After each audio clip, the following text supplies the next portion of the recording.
You unlock this door with the key of imagination. Beyond it is another dimension, a dimension of sound, a dimension of sight, a dimension of mind. You're moving into a land of both shadow and substance, of things and ideas. You've just crossed over into the Twilight Zone.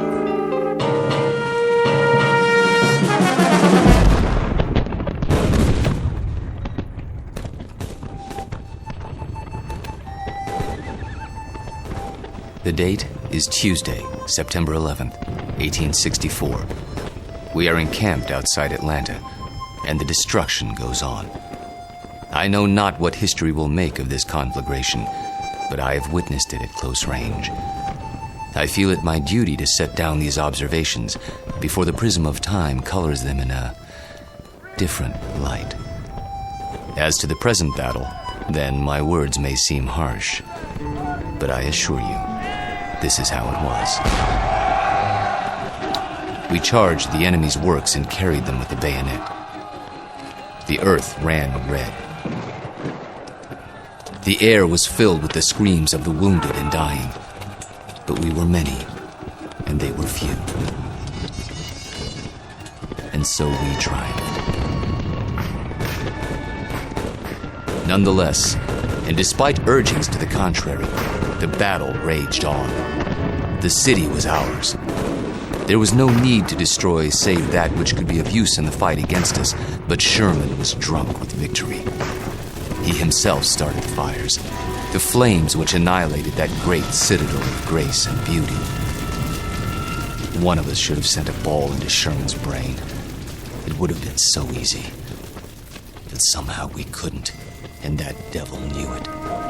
He knew it, and he mocked us for our cowardice. The good die young, I've heard him remark.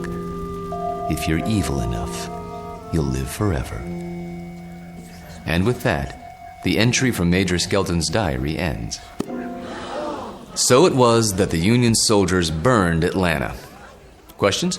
Professor Jameson? Yes. The books I've read don't describe the Battle of Atlanta that way. Oh, I know. Confusing, isn't it? But as someone once said, history is bunk. Who was it now? I should know that. Henry Ford. Yes, of course. That's it. Mr. Ford. Thank you, Professor Kittredge.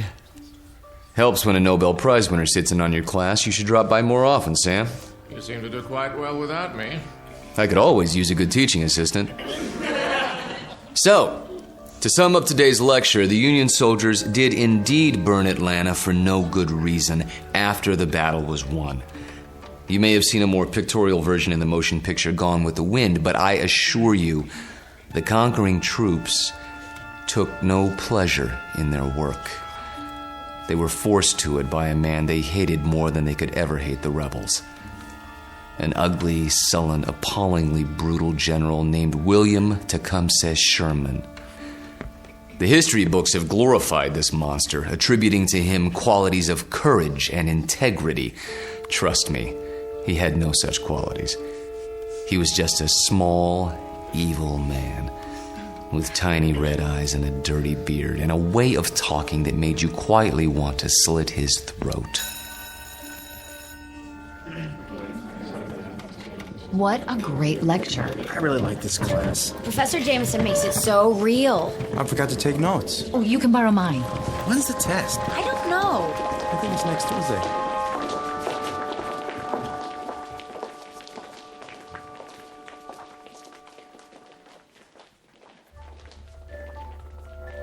It has been said that universities are worlds unto themselves, inhabited by the young. These are the inhabitants of Collins University, a very small world indeed, young people hungering for knowledge, which can be imparted only by age. You have just met Walter Jameson, for 12 years the college's most popular and respected history professor. Students crowd his lecture hall and listen in fascination as he brings the dead past to life for them. It doesn't seem to matter what period of history he's discussing. He makes that period as real as this morning's headlines. Some explain this ability simply as the mark of a consummate actor. However, there are those who don't agree, like Professor Samuel Kittredge, Nobel Prize winner in chemistry, who has another, more disturbing theory about Walter Jameson, and that theory is about to be put to the test. Very soon we will find out whether our star professor received his degree from a major university or from the Twilight Zone.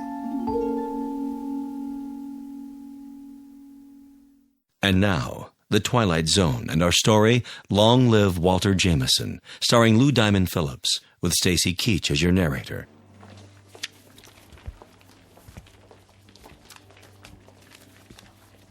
Very vivid, Walter. You had me on the edge of my chair. Thank you, Sam. Coming from you, that means a great deal. Now I see why these lectures of yours are so popular. Is that why you sat in today? Partially. Tell me something, if you have a moment. Certainly. Who was this Major Skelton? Oh, no one important. Just a lawyer who happened to enlist. And you acquired his diary? Yeah, lucky break. As I recall, an auction of Civil War memorabilia a few years back. What regiment? 123rd Illinois Infantry. Remarkable. American history is a hobby of mine, but I must say I've never heard of him. His diary's never been published. A fascinating document. May I see it? Surely.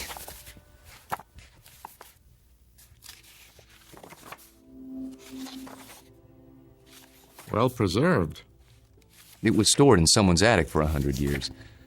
I don't think it had ever been read. You come across objects like this once in a while, put away in boxes. They didn't know what they had. You could resell it for a nice price, I imagine. Original source materials are hard to come by. Don't suppose I could borrow it? I never lend books to absent-minded professors. Remember the last time? Yes. I guess you're right. Time for some coffee? What? I'm going past the student union on the way to my office. Not today. I have a paper to work on for the conference.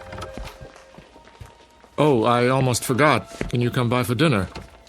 Whose invitation? Yours or Susanna's? Mine, this time. Something on your mind? Nothing special, just your company. We have a chess game to finish, if I'm not mistaken. Say 7 o'clock? All right, 7 it is. Good. See you then.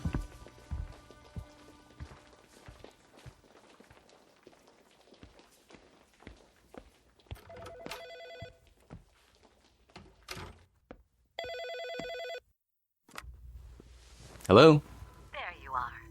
Where else? I keep regular office hours. I know. A chance to counsel all those co-eds. Oh, please, Mr. Jameson. I just have to talk to you. It's about my term paper. It's Professor Jameson to you, young lady. Excuse me, Professor. I might have an hour this afternoon. Then we'll have to work fast. You see, I have a bad case of writer's block. I need someone to, well, loosen me up. You don't need me. You need a cold shower and a massage. Speak for yourself. Daddy told me he invited you for dinner. He did. You mind? Not if you don't mind my getting some work done afterwards. My thesis is due in 10 days. How's it coming? Oh, it's coming. I'm just not sure I've said enough. Want me to look at it? Absolutely not. I have to know that I can do it on my own without help from you or Daddy. You will. Don't worry about it. I miss you. Me too. Only a few more days. Then we can spend more time together. We'll paint the town red. Oh, there's my 2 o'clock. I gotta go. Let me guess. Female, age 19, about 5'2", with eyes for her handsome professor. Be right there. Actually, this one's a little old lady. Wants to finish her degree before she kicks the bucket. I'll bet. See you in a few hours, darling. It's a date.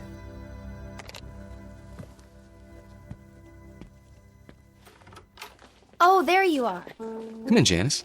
I was afraid I was late. Someone else is waiting for you. You're my only appointment this afternoon.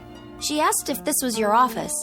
A student? No, I don't think so. She's sort of elderly. She acted like she knew you. Hello? Hello? She'll probably come back. I'm sure you're right. Now then, Janice, how can I help you? I'm sorry to bother you, Professor, but I'm having trouble with the assignment. Can't find all the books? The research library isn't supposed to check out certain materials, but sometimes... It's not that. I've got everything I need, but the authors on the list, they don't agree with your version. So my question is, which version should I use, yours or theirs? Remember what Ford said. What? Never mind. Start with the basic events. Everyone's in agreement there. As to interpretation, that's up to you. Just tell me what you think happened and why, based on all the accounts. Original thought is what counts. But how can I be sure if I wasn't there? That's always the problem, isn't it? There's an old adage. Those who were there know more than those who weren't. The problem is getting people to believe you. Nonetheless, you know what you know, so you learn to keep some things to yourself. But that doesn't affect you, Janice. We deal with truth in my class. Nothing but the truth, for better or worse. They say it can set you free.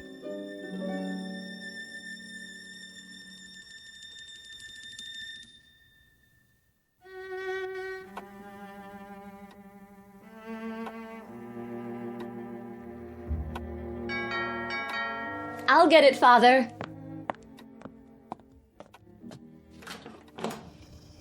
Hello there, miss. I've got a great deal on a set of encyclopedias. Sorry, we don't want any. Just let me get my foot in the door. Oh, really?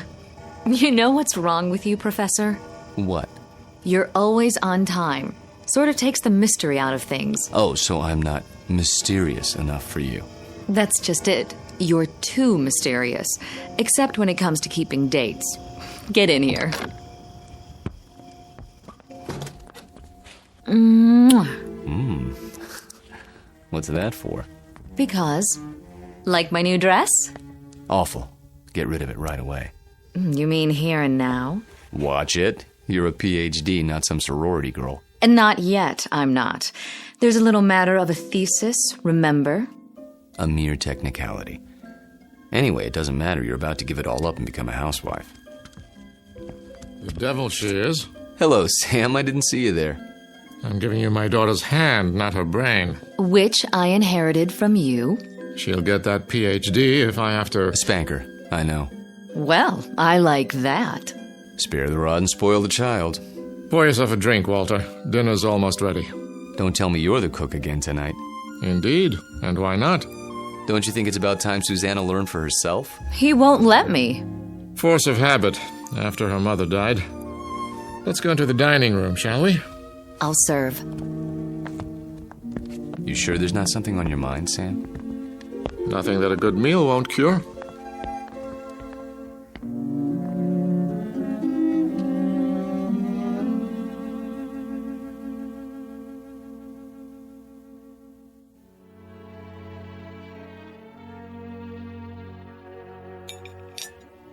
Had enough to eat? I take it all back, Sam. She'll never be the cook you are. I wouldn't even try. Well, you could try. Who knows? Maybe you've inherited your father's talents.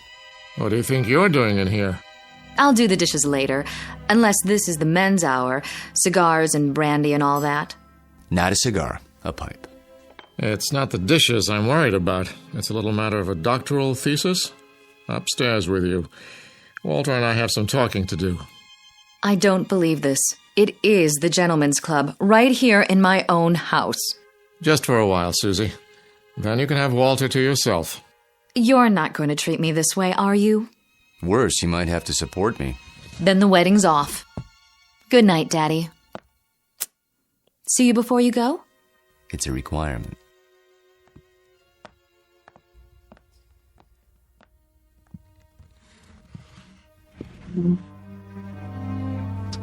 Brandy?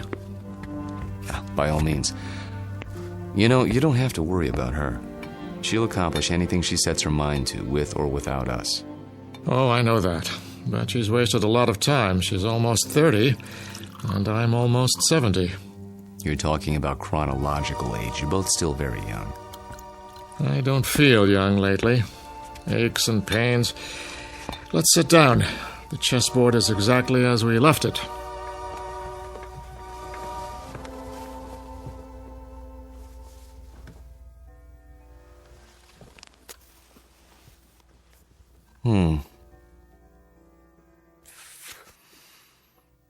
My move, isn't it? Do your worst.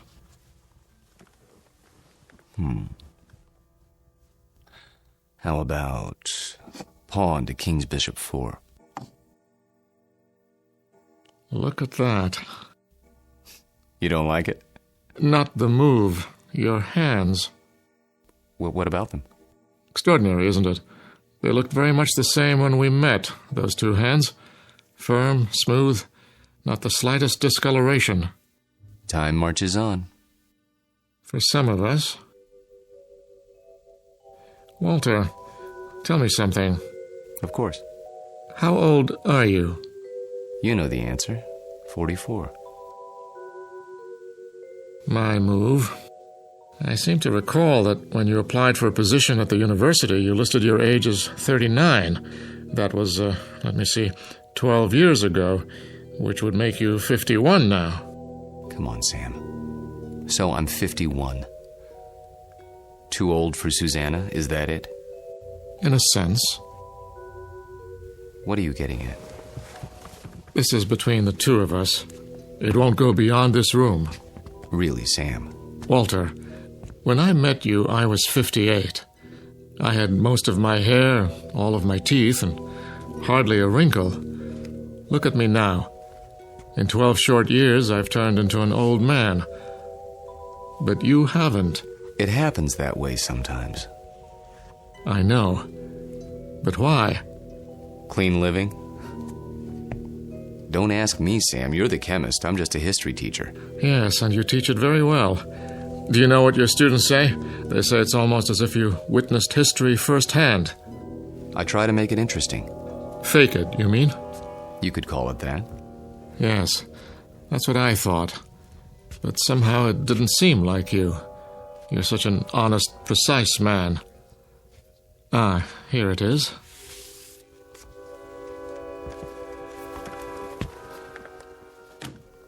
What have you got there? A book, a first edition. Photographs, mostly. Taken by a fellow named Matthew Brady during the time of the Civil War.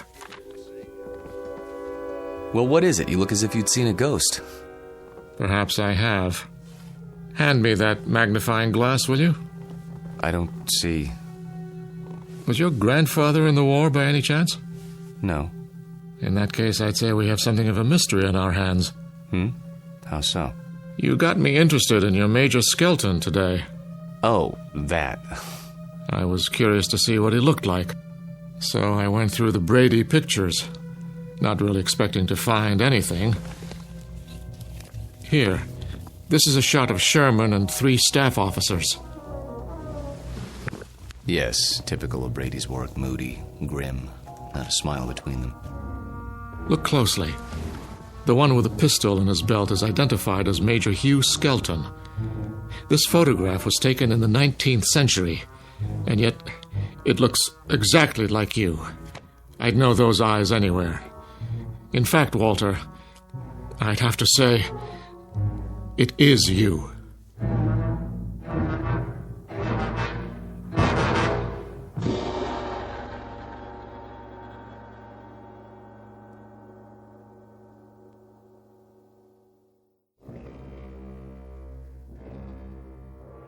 It is you, Walter, isn't it?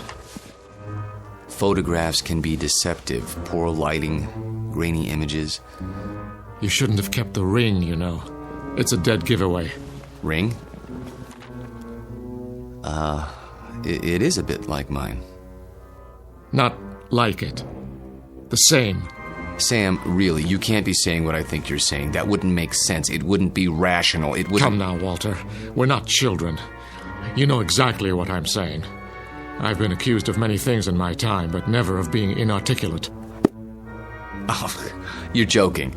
Just because a man in a picture happens to look like me. And happens to wear the same ring, and happens to have the same small mole on the left side of his face. Did you keep the pistol? Or is it in a Civil War museum somewhere?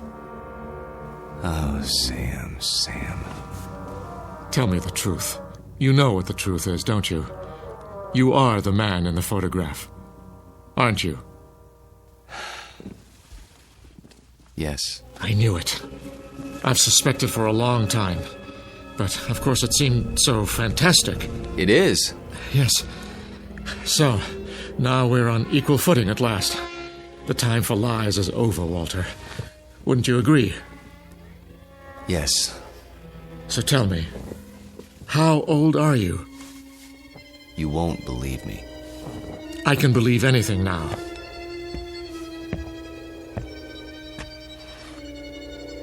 This bust on your mantelpiece? What about it? It's after a Greek statue, as I recall. The head of Cato the Elder. That's right.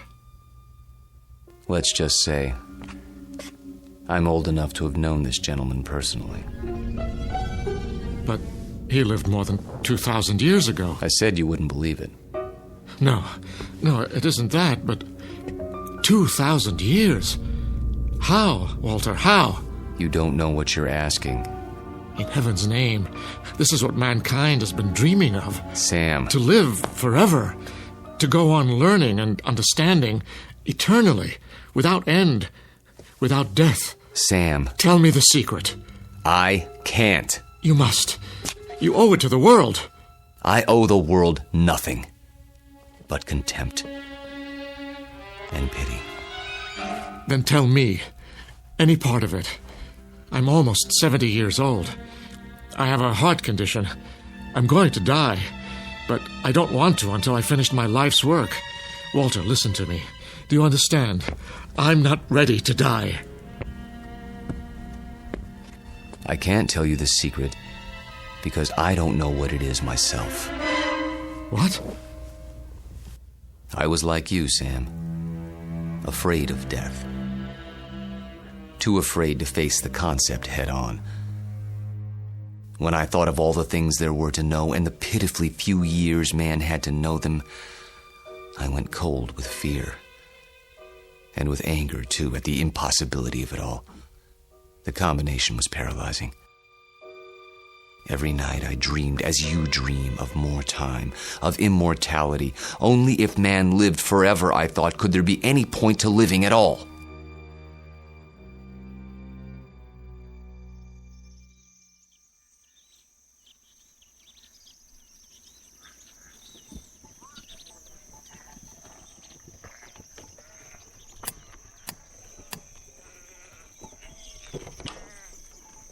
I'm thirsty. You have water? Come in, traveler. Thank you. You're very kind.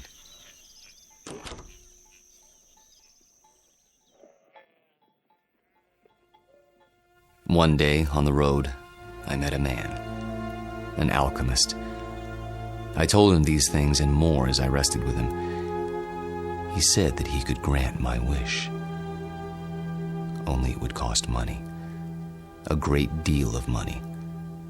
So I sold everything I had and paid him his money and submitted to his experiments. Drink this, young man. You may remain here until you recover.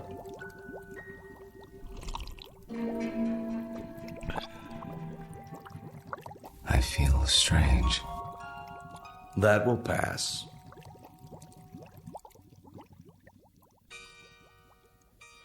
I remember very little of what followed, except that I was in a coma for many weeks.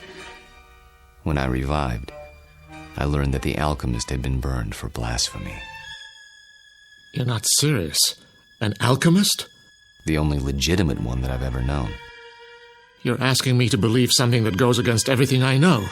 Not without proof. But an alchemist? I'm a man of science. They knew nothing of chemistry. Lead into gold. Just as I thought. You won't believe it. Smoke and mirrors. Their methods were based on superstition, magic. What did he use? bat's blood and eye of toad. And once upon a time, germs were unknown, and blood cells, and pasteurization, and human growth hormone, and... Sam, all those things and more would have been called magic once. It's a matter of knowing what to measure and how. Do you realize that most of today's medicines come from plants?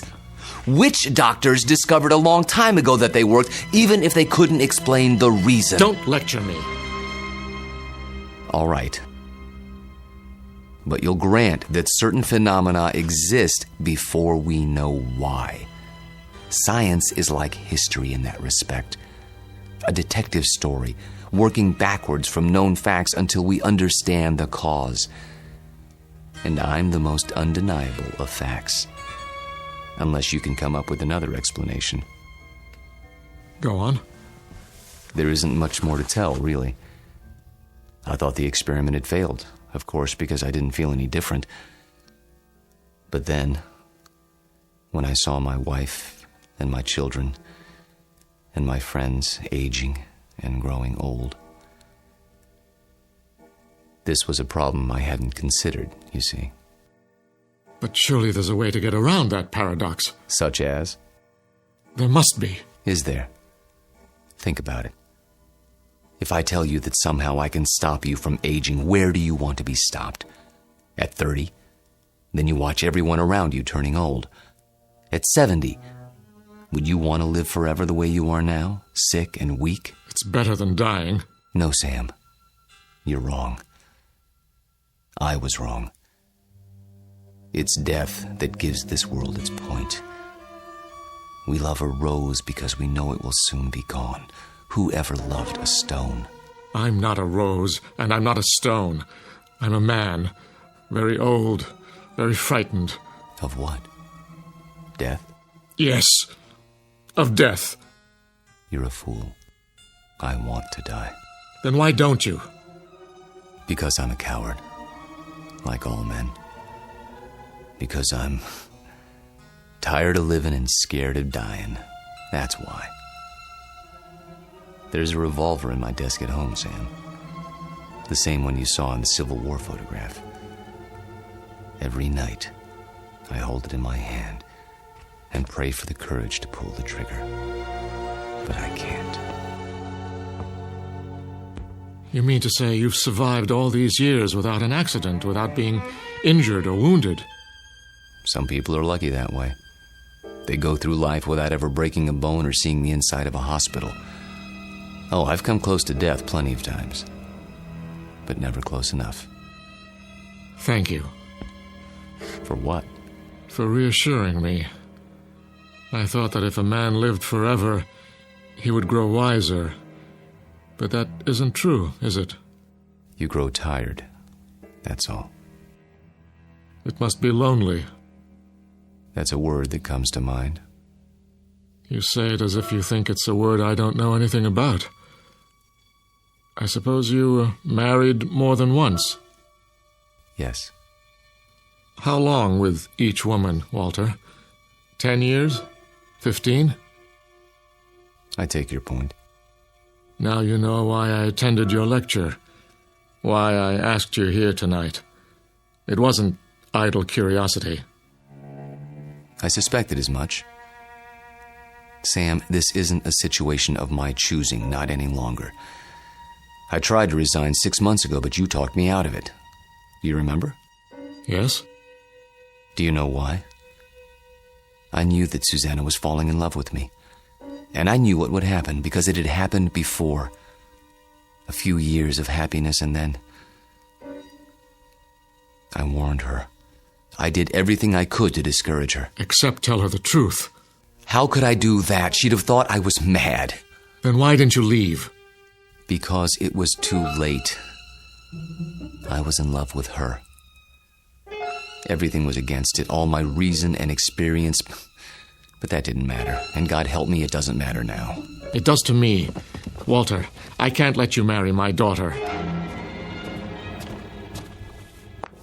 And why not? Susie. Well, go ahead. I asked a question, Father. We were just having a conversation. So I gather. How long were you standing at the top of the stairs? Long enough to hear that there's some sort of disagreement over me.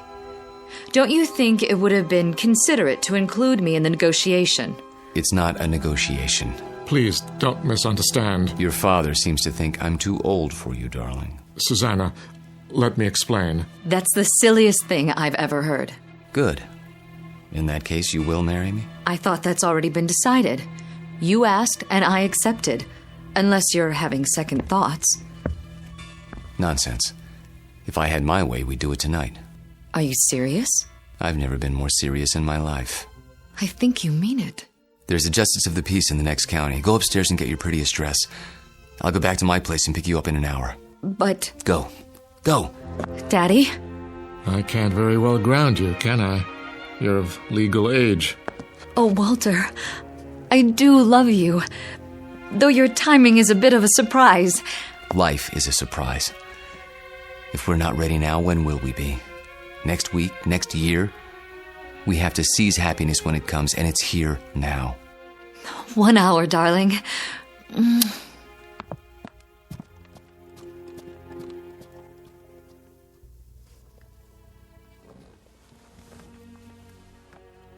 I'll tell her. She won't believe you, Sam. No one would. In fact, by tomorrow, you won't believe it yourself. We'll see. Yes, we will.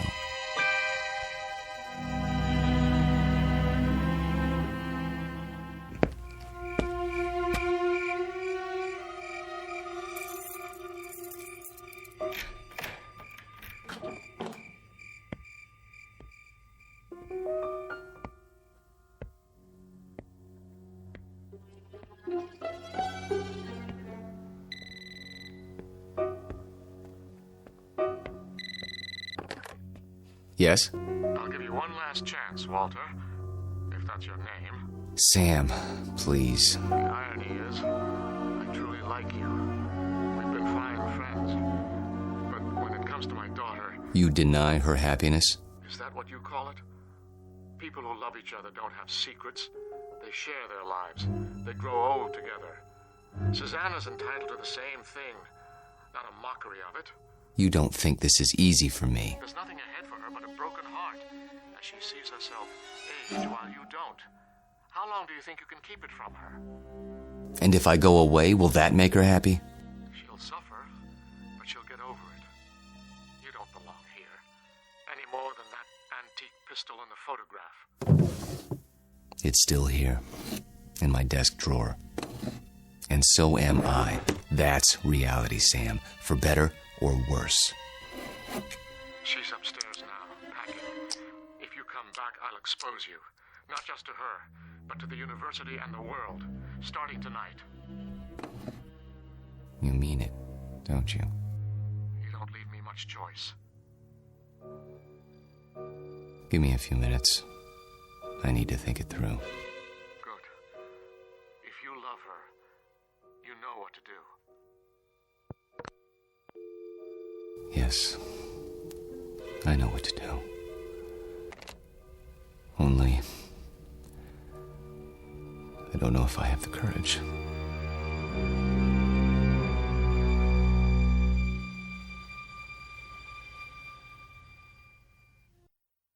Hello, Tommy. Who are... You needn't stand up. How did you get in? You left the front door open. Who are you? Don't you recognize me, Tommy? No, I don't think I... Look hard into my eyes. You called them the most beautiful you'd ever seen once. A long time ago. I think you've made a mistake. No. It's you, Tommy. My name is Jameson. Professor Jameson. And if you don't leave my house at once, I'll be forced to call campus security. Don't pretend with me. I know who you are. And who is that? Tom Bowen. Tom? My husband. That's impossible. I've never been married. You mean you don't remember? How convenient for you. We married right after the Great Depression. We lost our farm to the drought. Crops died and blew away like dust. And you, still a strong, vital man. So we packed up the car and moved west. The living would be better now, you said. And it was. For a while. We had a little girl. Did you know she passed away last year, Tommy? A grown woman herself, getting on in years. It's not right to outlive your children. But me, I had to keep going. It was like I'd been waiting all these years, waiting to know where you went when you ran off. And now, I found you. My dear lady, perhaps if you told me who you're looking for, I could... Oh, stop. Please, stop. I saw your picture in the paper. I knew it was you by those eyes. And the ring. You always wore it. So I had to see if it was true. It is. No, Lord, look at that. I can't explain it. I only know what I see. I've grown old, and you haven't. Don't. Please. And now you're going to marry someone else and leave her the way you left me. Lorette, for God's sake. I can't let you marry her, Tommy. You're mine. Don't touch me. What's this? Put the pistol down. Oh, I remember that gun. You used to keep it locked away. Said it belonged to your great-grandfather. Take it out and oil it like you knew you were going to use it someday. Is it still loaded? I said put it down. Tommy, what you're doing, it's wrong. You can't go on hurting people the way you hurt me. I won't let you. Lorette, for the love of... What was that? I didn't hear anything. Are you sure? I thought... Thought what? I don't know. Susanna, dear, please wait. Don't try to stop me. I've made up my mind. I know. It's not like I'm going away. Walter and I will be married, and then we'll come back and I'll move my things into his house. It's only down the block.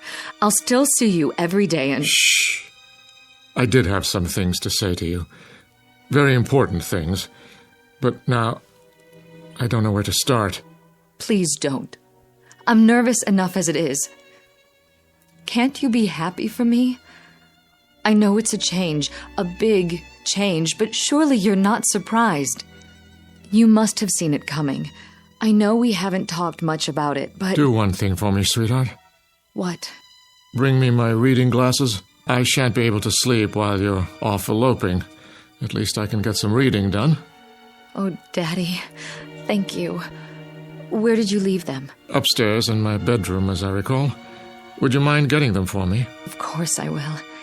If Walter comes to the door, tell him... I know what to tell him. Don't expect him just yet. There's still time. Wait right here. I'll find them.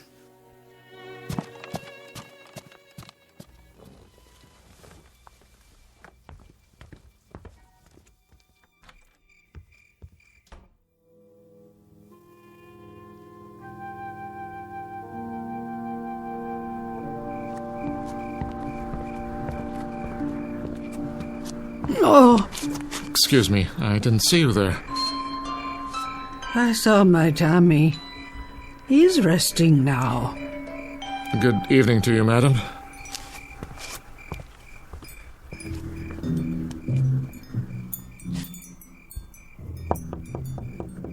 Walter.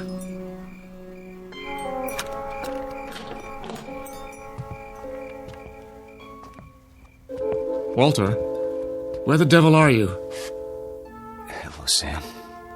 Why are all the lights off? I was just, thinking. The window's open. I know. I'll close it. No. What's the matter? It's a strange feeling after all this time. What do you mean? I mean, I've come to my senses. Tell Susanna. Tell her if you would. You're hurt. Turn on the light. Stay away. I'll call a doctor. No. But your hand, there's blood on it. Hard to avoid that when you've been shot. It's dripping all over everything. I'm leaking, Sam. Everything that's been held inside for so long, it's running out. I feel light as a feather. Take my arm. Sit down. Quickly. A little late for that. I'm sinking, Sam. Right into the rug. It'll be quite a mess to clean up. What's happening to you? It's happening. At last. Your hair. Your skin. Sorry to fall apart on you. Oh. But nothing lasts forever. Thank God, Sam. Thank God in His wisdom. Oh, Walter. Walter. Tell her. I'll try to think of something. Don't let her see me.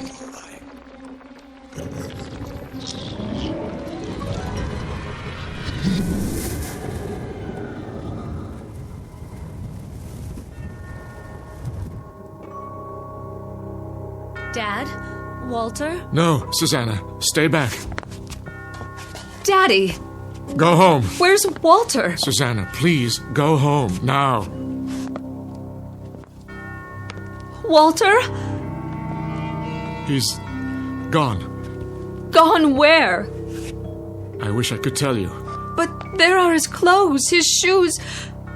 Daddy! Daddy, what else is on the floor?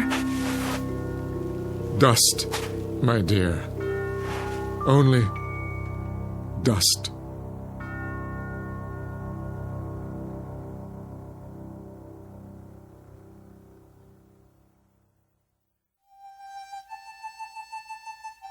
Professor Walter Jameson, an expert in the subject of times long past, and above all, a consummate actor, since before this university was founded.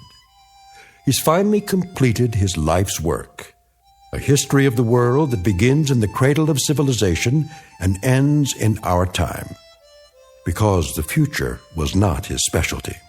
In fact, the simple truth is he had no future left. The past has a way of catching up with us, sometimes when we least expect it. They say that time heals all wounds, but it also wounds all heals. Rest in peace, Professor. You've just passed the ultimate final examination in the Twilight Zone.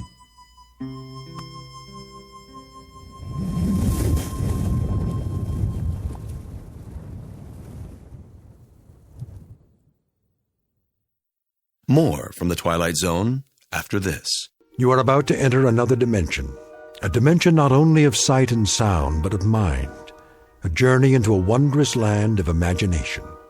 Next stop, the Twilight Zone. Hi, this is Stacy Keach. I'd like to take a moment to tell you about our Twilight Zone website at twilightzoneradio.com.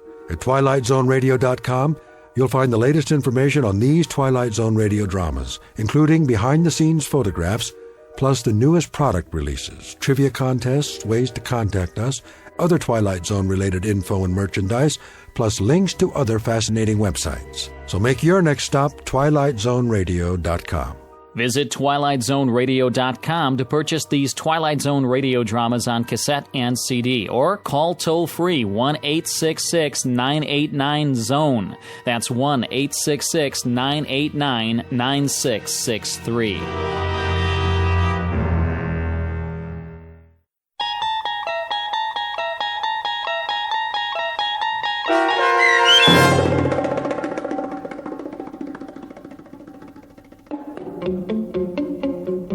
Long Live Walter Jameson, starring Lou Diamond Phillips with Stacy Keach as your narrator, was adapted for radio by Dennis Etchison and written for The Twilight Zone by Charles Beaumont. Heard in the cast were David Darlow, Alyssa Fraden, Elizabeth Lido, Ann Whitney, Jeff Lupetin, and Christian Stolte. To learn more about the Twilight Zone radio dramas and to obtain audio cassettes and CDs of these programs, visit our website at twilightzoneradio.com. The producers of The Twilight Zone wish to thank CBS Enterprises, Carol Serling, Dennis Etchison, Dick Brescia Associates, Claire Simon Casting, Terry Jennings, XM Satellite Radio, Sirius Satellite Radio, our sponsors, and our radio affiliates for helping make this series possible. This copyrighted radio series is produced and directed by Carl Amari for Falcon Picture Group. Audio editing, sound design, Foley effects, and mix for the Twilight Zone radio dramas are by Cerny American creatives Craig Lee, Michael Slaybach, Bob Benson, and Jason Rizzo. To learn more about the Twilight Zone radio dramas and to contact us, visit our official website at twilightzoneradio.com. Doug James speaking.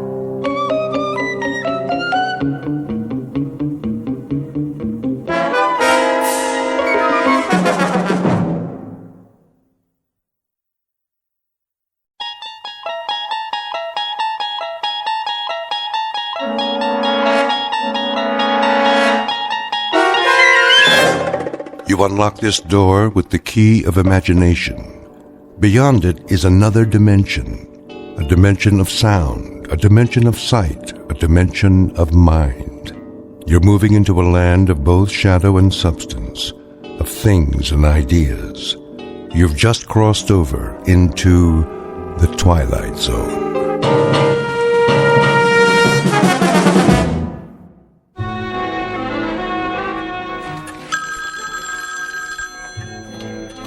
Roswell G. Flemington Model Ship Company. I'll check. Please hold. Did we fill the Benson order yet? Benson? I just packed it. Scale model steamship complete with working boiler and drive propellers. It's going out today. COD. Mr. Benson, your ship's been shipped. Mailed. You should get it by the end of the week. That's right. You're welcome. Lloyd, where's the ledger from last quarter? On the top bookshelf. Why'd you put it all the way up there by the ceiling? I didn't. Flemington did. Oh, then let's move the ladder so I can get up the flying jib or whatever he calls the wall beam. The mast. The captain insists it's the mast. Now don't you go nautical on me, Lloyd. Oh, I'm not. I wouldn't, believe me. Strictly his terminology. Well, I say it's a bookshelf, and I say it's a pain in the neck. The Roswell G. Oh, hello, Mrs. Flemington. Yes, Mr. Flemington is in, but he's taking his mid-morning nap. In his quarters. I mean his office. Yeah, that's right, with his phone unplugged. Would you care to leave a message? Okay, I see. I'll tell him. Here it comes! Oh, cover your ears, boys! Let's get with it, Conklin! A tight office is a happy office. Idle hands make for an unproductive poop deck. Yes, sir. What are you doing, Miss Abernathy? Just putting on my lipstick, sir. That is, Captain. Belay that! Extraneous activity is nothing more nor less than sloppy seamanship, in a manner of speaking. You there! Fenstmacher! Aye, aye. Keep an even keel, in a manner of speaking. Let's keep an even keel here, man. To all of you, bear in mind that we must, all of us, go aft, climb up the old mast, in a manner of speaking, and set our sights on a distant horizon. Got it, sir. A tight ship, a happy ship. Damn the torpedoes of competition. And full speed ahead. Aye, aye, Captain.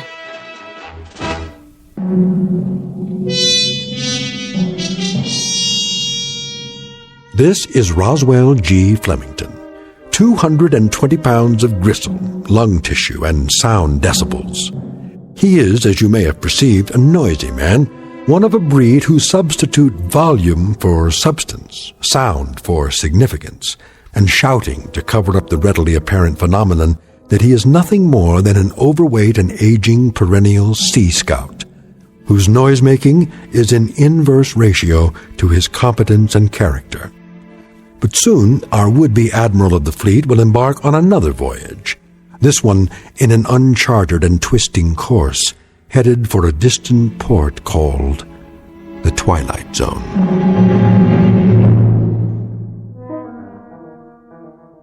And now, The Twilight Zone and our story, Sounds and Silences, starring Richard Kind, with Stacy Keach as your narrator.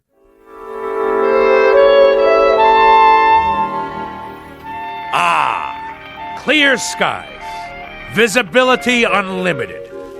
And now, for something a bit more bracing. You may enter. I forgot to tell you, sir. Yes? What? Speak up. I forgot to tell you that your wife called. Oh, she did she? Yes, a little while ago. She's on the phone again now. Would you like to take the call? Oh, I suppose so. See how the home fires are burning. What's that? I said I'll plug in the extension. Yes, sir. Here, madam. Yes? Yes? What noise? Oh, well, it's a most excellent recording, actually. Flight sounds of aircraft leaving the carrier Hornet. No, I can't turn it down. It has to be heard at realistic levels. Speak up! What is your request? Talk? About what, pray tell? Well, then talk away. Very well, later.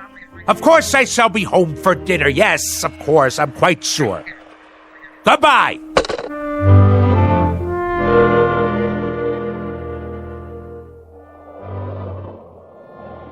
Naval aircraft, I presume. Someone should fire a volley at his starboard side. Ugh, no shooting, please. My ears are ringing already. If you ask me, I'd say Captain Bligh is a few hours away from a mutiny. He'll have to walk the plank. Old fat boy? Where would you find a plank big enough to hold him?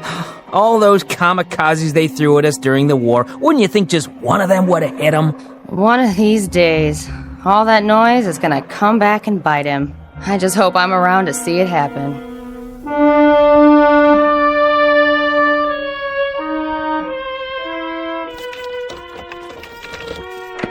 All ashore! I'm home!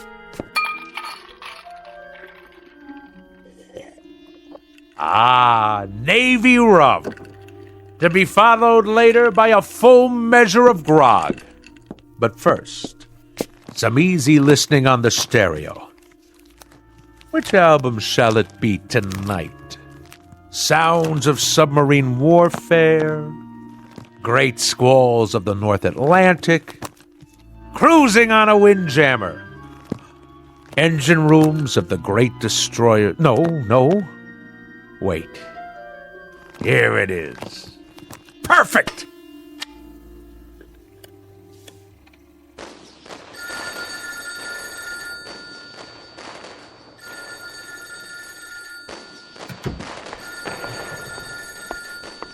Yes? What's that? Can you speak a little louder? What? Roswell? Roswell! Hello, dear! Could you turn that down just a little bit? I beg pardon? I say, I can't hear a thing on the telephone. You know what that is, my dear? It's a collector's item. This is an actual recording of the battleship Missouri bombing Okinawa. That may be, Roswell, but I can't hear who's on the phone. Ah! Lay on, gentlemen! Let 'em know what's what. Fire at will. And by the good Lord Harry, we'll show 'em how a man's navy treats aggression. Who did you say is calling? Who? Just a minute. I'm afraid you'll have to call back.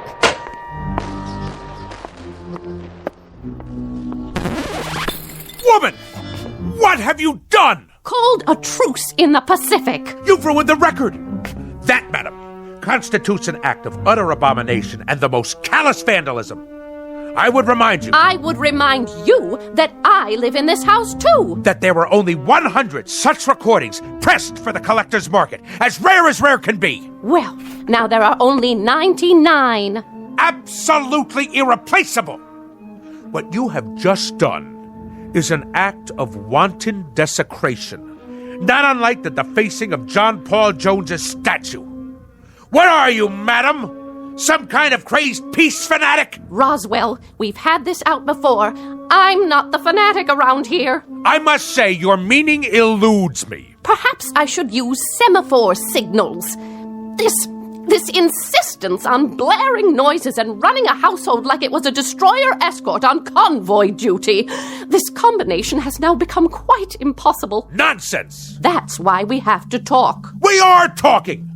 And if I read you correctly, you have grown intolerant of my ways. In point of fact, you hold my very business in contempt. Not your business, you. The way you run your business and this ship-shape home. Ah, so you disapprove of the nautical decor. I'll have you know that every item is of enormous value. Enormous! From the ship's wheel at the helm. It's not a helm, Roswell. It's a living room. To the sails and riggings. They're curtains made out of canvas according to your orders. Old canvas. To the life preservers on the walls. All obtained at great expense, with profits from the self-same company that has kept you in good stead for so many years. Well, I can't live with it anymore. How's that? Oh, knock it off, Roswell. Stand down, madam. You're a noisy, insufferable clown, but you're not stupid. I have had it up to here, and my ears have had it, and my stomach lining has had it, and whatever part of the brain that keeps a person balanced, that's had it too. In short, I have had it. I'm leaving. By the good Lord Harry.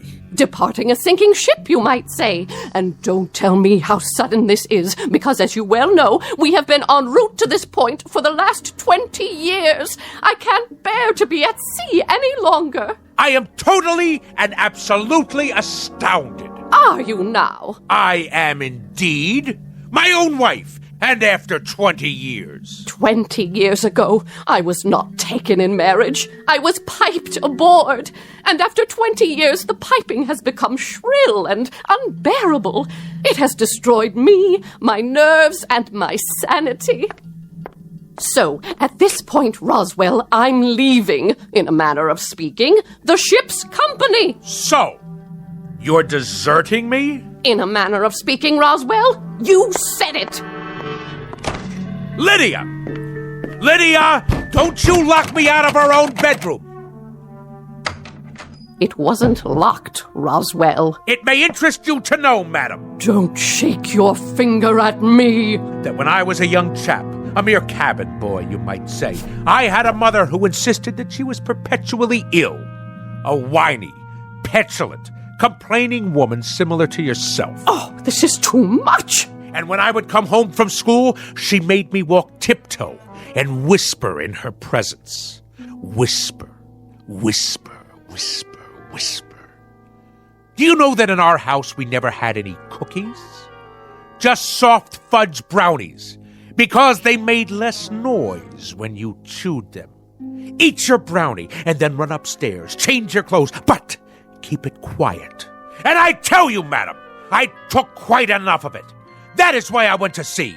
And that is why I've spent my life in the very wholesome, healthy, quite understandable pursuit of the free and the unfettered. Strip off the cotton and the insulation, and let the sounds of the earth come in. And so now I am owner, manager, chairman of the board and president of the Roswell G. Flemington Model Ship Company. second to none in the field. Whose motto is, damn the torpedoes, full steam ahead for fun and profits. I know the company, I know the president, I know the motto. And I respond, Mr. Roswell G. Flemington, with the following nautical phrase, which I have now taken to heart and will proceed to implement. The phrase is, lay aft and dump the garbage. So, in a manner of speaking, consider yourself dumped.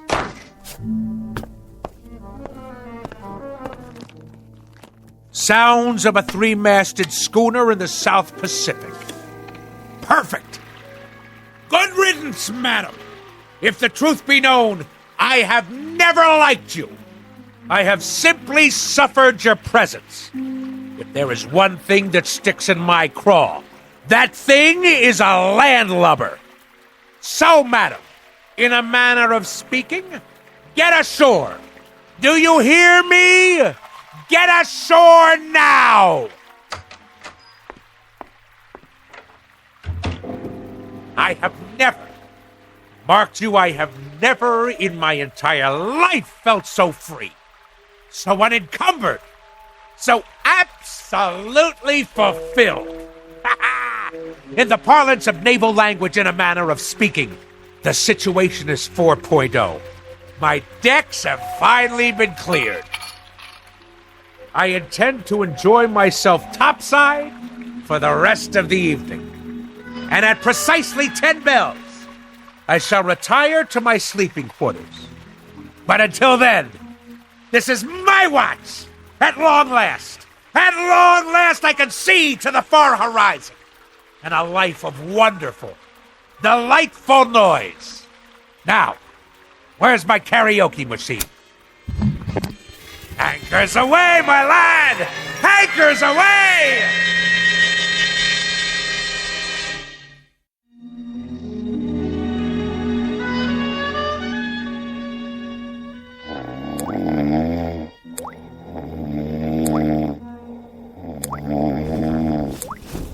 What?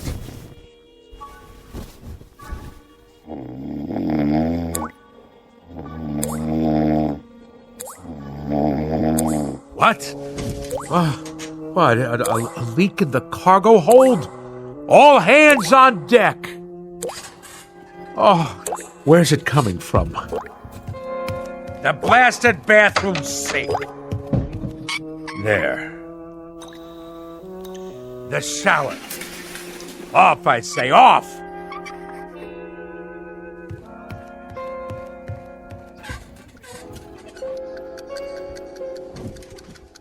How do you turn off this wretched alarm clock?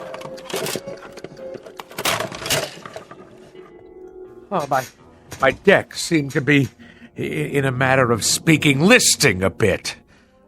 Where are my Navy cut cigarettes?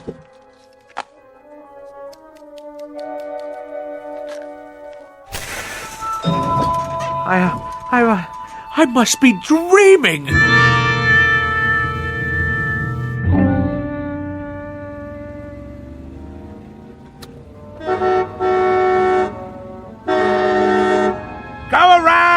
Go around! Pass, you imbecile! That's right!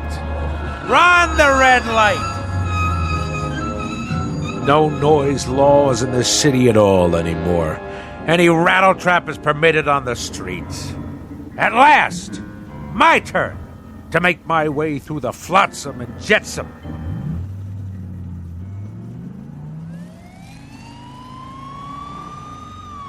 You there, pull over.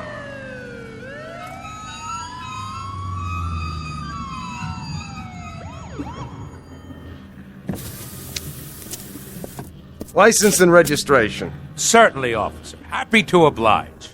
My duty is a civilian. Here you are. Mr. Flemington? Roswell G. Flemington, of the Flemington Model Ship Company. Perhaps you've heard of us. Purveyors of the finest in maritime collectibles. A Navy man, are you? Coast Guard? Merchant Marine? Something wrong with your car? Why, no. No, not at all, thank the good Lord Harry. Now, this boat has kept me afloat for many years now. Hydromatic V8 with overdrive. though the engine seems to produce a most curious sound this morning. Like a motorboat every time I step on the gas. No, it's more like a tug, I should say. Like a tug hauling an ocean liner to the dock. On your way to work, are you? I am indeed. And if you wish to cite me for speeding, you'll have difficulty proving it in court. A great deal of difficulty. At no time have I exceeded 15 knots. Point of fact, that's an impossibility. Considering the sounds of strain emitted by this engine. I didn't stop you for speeding, sir. Oh, good. Well, I'll be on my way. I stopped you because you were going so slow. You did? Oh, I see. Well, then that's all very well, then. Why are you driving so far under the speed limit? Why? It's as I said. This craft obviously has a few bolts loose somewhere. I tell you, I've never heard such a racket from the engine room. Then I'd suggest you take her into port somewhere. There's a gas station on the next block. They do repairs. But frankly, sir, the car sounded just fine to me. A real classic. You got a cherry piece of Detroit iron here. Lots of horses under the hood, huh? Anyway, try to keep up with the flow of traffic, would you, Mr. Flemington? Good day to you.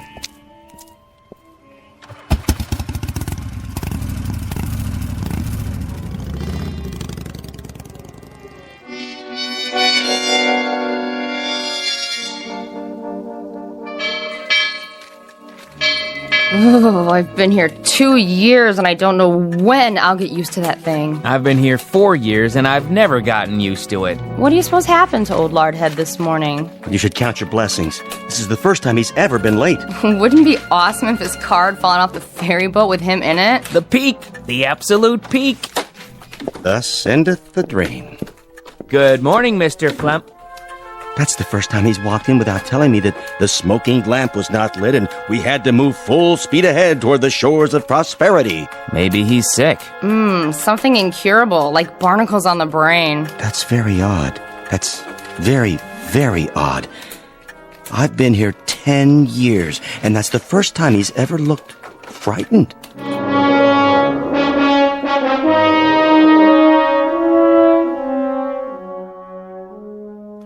Something restful. Actual sounds of Hawaiian outrigger canoes. Yes.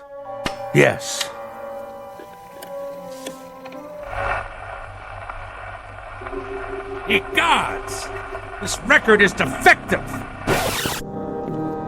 Fresh air, that's what we need. The great outdoors, the smell of salt spray in our nostrils.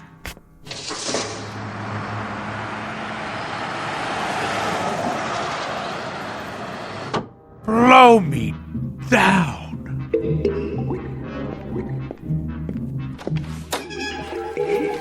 Conklin! What are you doing, man? Me? Just pouring a glass of water from the water cooler, that's all. Well, let's keep it quiet out here. Yes, sir. Now what are you doing? Swallowing, Mr. Flemington? I was thirsty. Quietly, I said. Quietly. Now stop gaping. Get back to work. All of you. Mr. Fenstermacher! Begging your pardon, sir. New shoes. What have you gotten them? Dead fish? Oh, people! This ship has to shape up. Repeat, shape up. Noise pollution hinders efficiency. Let's secure the hatches now and mind the torrent of bilge. Oh, what is going on? By the good Lord Harry, what on earth is going on?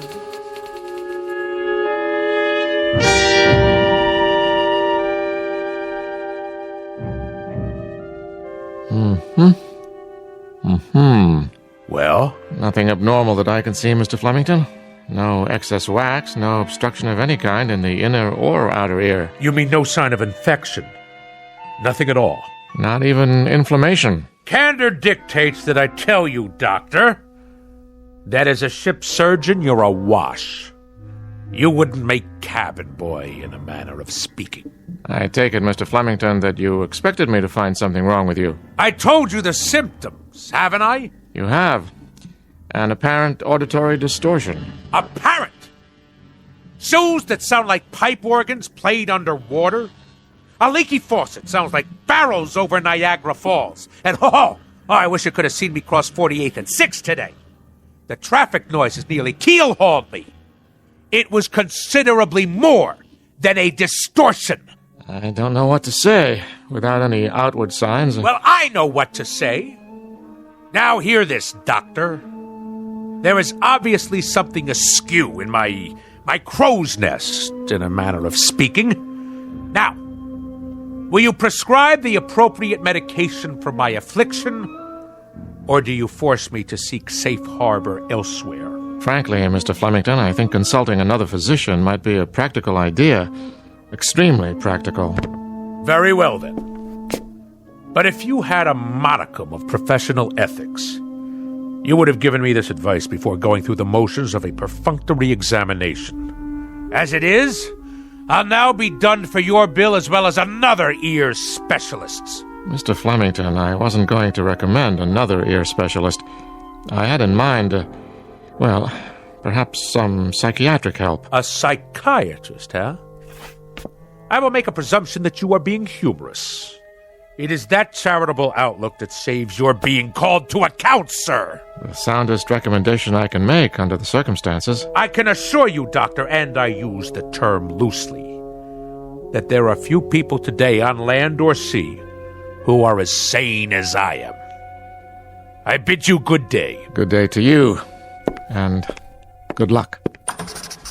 Oh, what is that hideous sound? I'm merely making a few notes on your chart. See? Nothing to be afraid of. An ordinary number 2 pencil, that's all.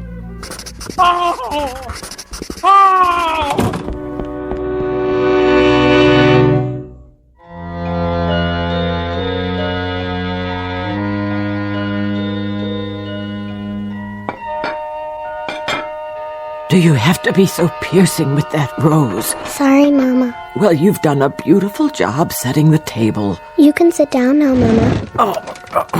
You're a good girl, Rosie. You know I'd cook Thanksgiving dinner if I could, but with my allergies and my arthritis and my bursitis and my ear infection, not to mention my spastic colon, well, it's all I can do to make it downstairs. I know, Mama. You may call your brother now. Roswell! Not so loud, dear. I'm sorry. Roswell, would you please not ride your pogo stick in the house? All right. No running. You know what Mama said. Okay. Roswell? Yes, ma'am? Are you wearing shoes? Uh-huh. Roswell? Okay. Carefully. All right. Now take your seat, Roswell. You too, Rose. Who'd like to say grace? I will. Go ahead. Heavenly Father, we thank you for this food that my sister has set before us, and especially the pie, which I hope she'd remember to make for dessert. A silent prayer, Roswell. Oh, yeah. Amen. Pass the mashed potatoes, please. Yes, Mama. And the cranberry sauce, and the yams, and the creamed corn, and the creamed spinach, and the tofu. Can I carve the turkey? Oh, there's no need. This year we boiled it till it's so tender it slides right off the bone. So much nicer without all that hacking and sawing. Doesn't it look scrumptious? Yeah. Here, have a roll, Roswell. Thanks. Hey, how come it's so soft? Rosie only put them in the oven for a minute so they wouldn't be too crunchy. Easier on the nerves. Did you make the pie? Tapioca, but there's lots of whipped cream. Grab hold. What's that? A wishbone. Grab hold and pull. I don't know. Go on. What are you children doing? And what's that in your hand? Oh, my heart. You gave me such a fright. I'd better lie down.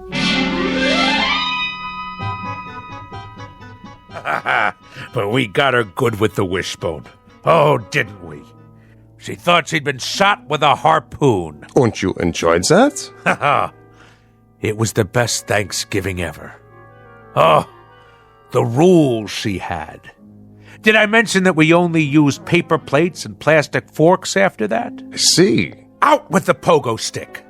I padded around in socks from the moment I got home from school. The radio was permitted only with headphones. The telephone had no ring, just a little red light. My toothbrush, soft bristles. No toast, only soft-boiled eggs. No ice cubes in the refrigerator, not even chunky peanut butter. And all my school books had to be paperback, in case I accidentally dropped one on the floor. Go on. As soon as I was old enough, I ran away and joined the Navy. What happened to your sister? Oh, she became a sign language interpreter for the National Theater of the Deaf. Well, I should say that about covers it. It does?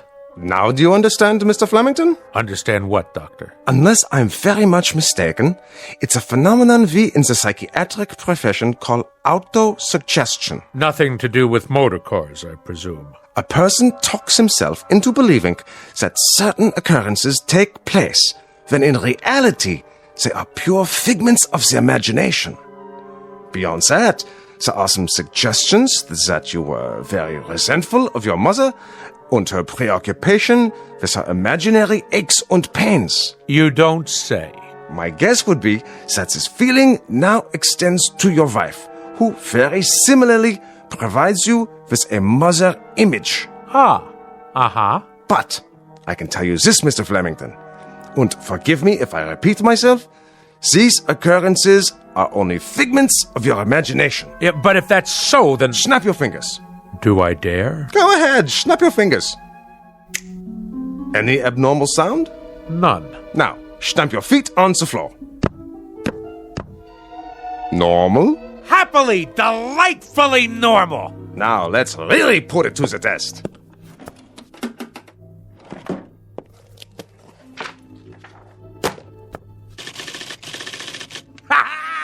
You've cured me, Doctor! By the good Lord, Harry, if Admiral Nelson had had you at Trafalgar, he'd have kept both his eye and his arm.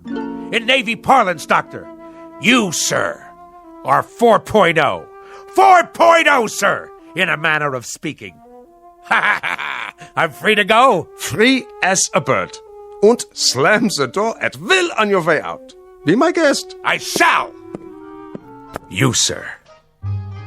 You have the soul of a seaman. Bless you.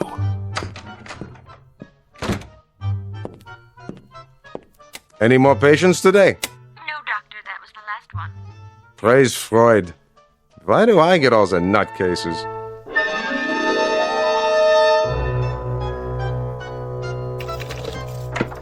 Incredible. Absolutely incredible. My own wife, the culprit. Her miserable preoccupation with noise. She planted that seed in my head. Incredible. Incredible what one crew member can do to a ship's company. Absolutely incredible. And the whole thing. Mind over matter. Land ho! You are not welcome on this particular quarterdeck, madam. Nor shall I stay here, Admiral. I forgot some of my things. I came to retrieve same, and now, whether you pipe me ashore or not, that's precisely where I'm headed. I might add, madam, that despite all your efforts to capsize this worthy vessel, in a manner of speaking, against the rocks and shoals of petulance and pettiness, this ship remains tight. Your efforts have been both worthless and wasteful. Horatio, old pal, let the following be my final comments. You are an overgrown sailor boy with an undermanned head. You are full of such neuroses that I wonder how you haven't cracked before this. Belay that! Belay that, woman! It just so happens that I have had a psychiatric evaluation. And if there is anything wrong with me, it is you. Furthermore, madam, the whole business is simply mind over matter. Absolutely and totally. Do you know what I can do? I can shut you off. I am a man of such incredible will that I can shut you off. Go ahead! Yell at me. Yell! Because even at this moment, I am in the process of exercising mind over matter. I am shutting you completely out. Flemington, I wonder about you. I wonder why no one has committed you. I really do. Ha! See? See? I have shut you off. Go ahead. Talk all you like. Really, Roswell, you need help. You really do need help. Mind over matter. I want to shut her out. I simply shut her out. Now, let's see. What'll I listen to tonight? Anchors Aweigh? The Midshipman's March? Actual sounds of a Japanese destroyer exploding in the Pacific, complete with boiler hissings, fantail cracking, and smokestack blowing apart. Ha-ha! Only great, huh? Better prepare yourselves, neighbors. This one will galvanize you in the proper manner.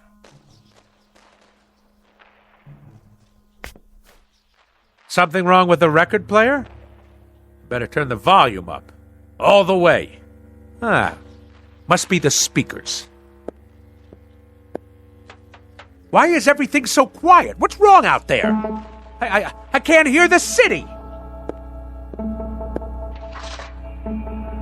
Hey out there! Hey! Hey, what's going on? Why can't I hear anything? Louder! I want it louder! More noise! More noise out there! Let's hear it! Come on! Louder! Louder! Help me, someone! Help me!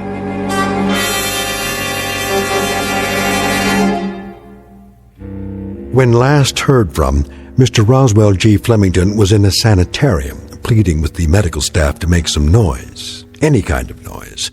They, of course, believed the case to be a rather tragic aberration, a man's mind coming inexplicably unhinged. And for this, they'll give him pills, therapy, rest, and lots of peace and quiet. Little do they realize that all Mr. Flemington is suffering from is a case of poetic justice. Tonight's tale of sounds and silences from the Twilight Zone. More from the Twilight Zone after this. Hi, this is Carl Amari, producer of the Twilight Zone radio dramas. I'd like to take a moment to tell you about our official website at twilightzoneradio.com, where you'll get the latest news and information on these Twilight Zone radio dramas. Plus, at twilightzoneradio.com, you can digitally download 3 free episodes or any of our episodes for only $1.95 each. In this age of ever-changing technology, we've decided to make these episodes instantly available to you by making the Twilight Zone radio dramas a digital download-only series. This means that this series will no longer be offered on CD. The CD collections at our website are now being offered while supplies last at buy one, get one free. So be sure to get your favorites before they're sold out. Be sure to visit us often, and I'll see you in the zone.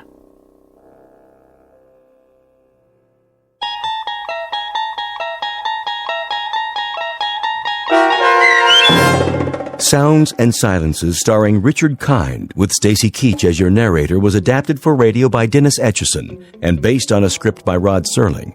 Heard in the cast were Maggie Carney, David Darlow, Richard Shavsden, Peggy Roeder, Sarah Marks, Carl Amari, Doug James, C.J. Amari, James Schneider, and Amanda Amari. To learn more about the Twilight Zone radio dramas and to obtain audio cassettes and CDs of these programs, visit our website at twilightzoneradio.com. The producers of The Twilight Zone wish to thank CBS Enterprises, Carol Serling, Dennis Etchison, Dick Brescia Associates, Claire Simon Casting, Terry Jennings, XM Satellite Radio, the American Forces Radio and Television Service, Sirius Satellite Radio, our sponsors, and our radio affiliates for helping make this series possible. This copyrighted radio series is produced and directed by Carl Amari and Roger Wolski for Falcon Picture Group. Doug James speaking.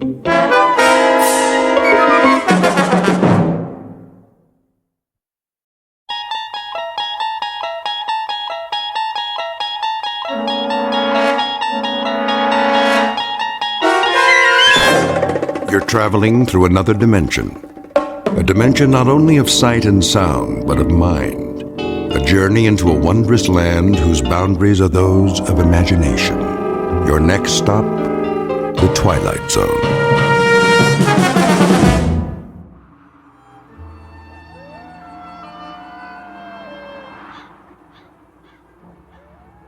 How much is there?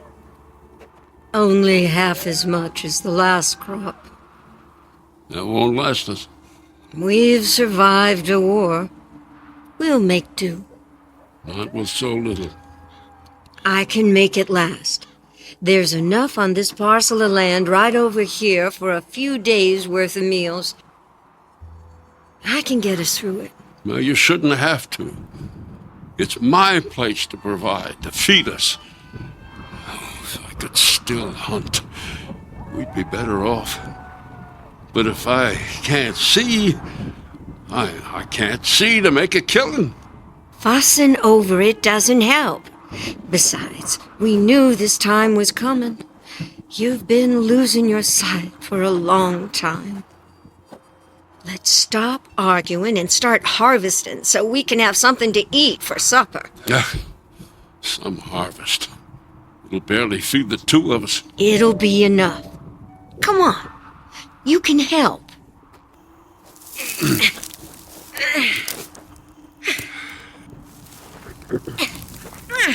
Oh, boy, these leaves feel kind of dry. We could use some rain. What's the weather look like? No chance of rain. It's a clear night. Lights just about out of the sky. Stars are out already. Oh, and just look at that! What?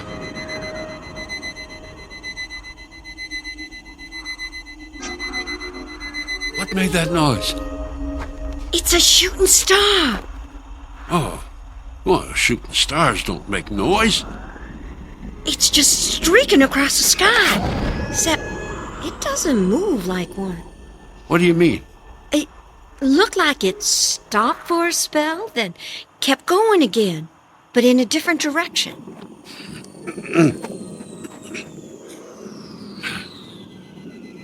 It doesn't sound like a shooting star to me. And now it's... It's what? It's blinking. Blink, blink. Blink, blink, blink. Blink. Blink, blink, blink. Blinking? Blinking? I think your eyesight's going to go next, Martha. You hush. Bad enough your hearing's been going. I hear you complaining just fine. Half-deaf old woman and her blind, broken-down husband. We make a fine couple. Well, we're not making any progress sitting here talking about shooting stars. Let's get this basket filled. I want to get inside, making it early night.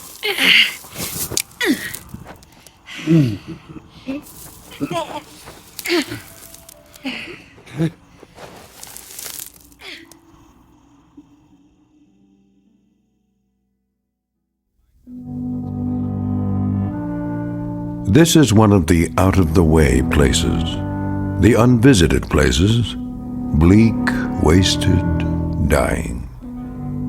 This is the outskirts of a farmhouse, handmade, crude, a house without electricity or gas, a house untouched by progress with no more than just a kitchen and a bedroom. We have just met the couple who lives in the house, strong, simple people whose problems up until now have consisted primarily of acquiring enough food to eat. A couple about to face terror, which is even now coming at them from the Twilight Zone. And now, The Twilight Zone and our story, The Invaders, starring Kathy Garver with Stacy Keach as your narrator. Just put the basket down on the kitchen table.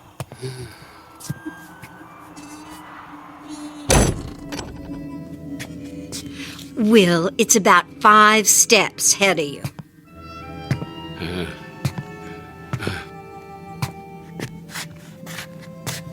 I'm going to start chopping up some of our harvest to make a stew. Wish we had some meat for a change. Well, wishing won't make that happen. Hunting will. Make yourself useful. Sharpen this knife. It beats sitting here and doing nothing. And it's going to be the way I spend the rest of my days. Reckon I should get used to it. Now, you just stop your whining. I am not going to spend the rest of my days listening to you complain like a big baby. A baby? Yes, that's what you sound like. You could still make yourself useful around here. Now, when the knife is real sharp, fix that broken handle on the front door. I already fixed that. Back when I could see what I was doing. Doesn't fit right. There's a hole so big I can stick a couple of fingers through there. I didn't have all the right parts. At least the door opens and closes. Well, there are other things you could do around here. Like what? Like chopping wood. Chopping wood? Martha, how can I chop something I can't see? It takes hands to swing an axe, Will, not eyes. I'll chop off a leg. Oh, forget it, Martha. I've swung my last axe. Not if I can help you. Why, with some practice, you'd be doing it on your own and... I said forget it. Fine. But you're going to learn that being blind doesn't mean being helpless. You know, if you just... Hush, shh, Martha. Don't you tell me to hush. Quiet. Listen. Do you hear that? I don't hear anything. I'm that half-deaf old woman you live with, remember? Shh. Can't place what that could be. Wait. I do hear something. Sounds like it's coming from over the house. Will, do you think it could be that shooting star? That was no shooting star. If it was something falling from the sky, it would have just dropped. It wouldn't have hovered above the house. It's getting louder. Sounds like it's getting closer. Maybe we should run outside. I think we're safer in here.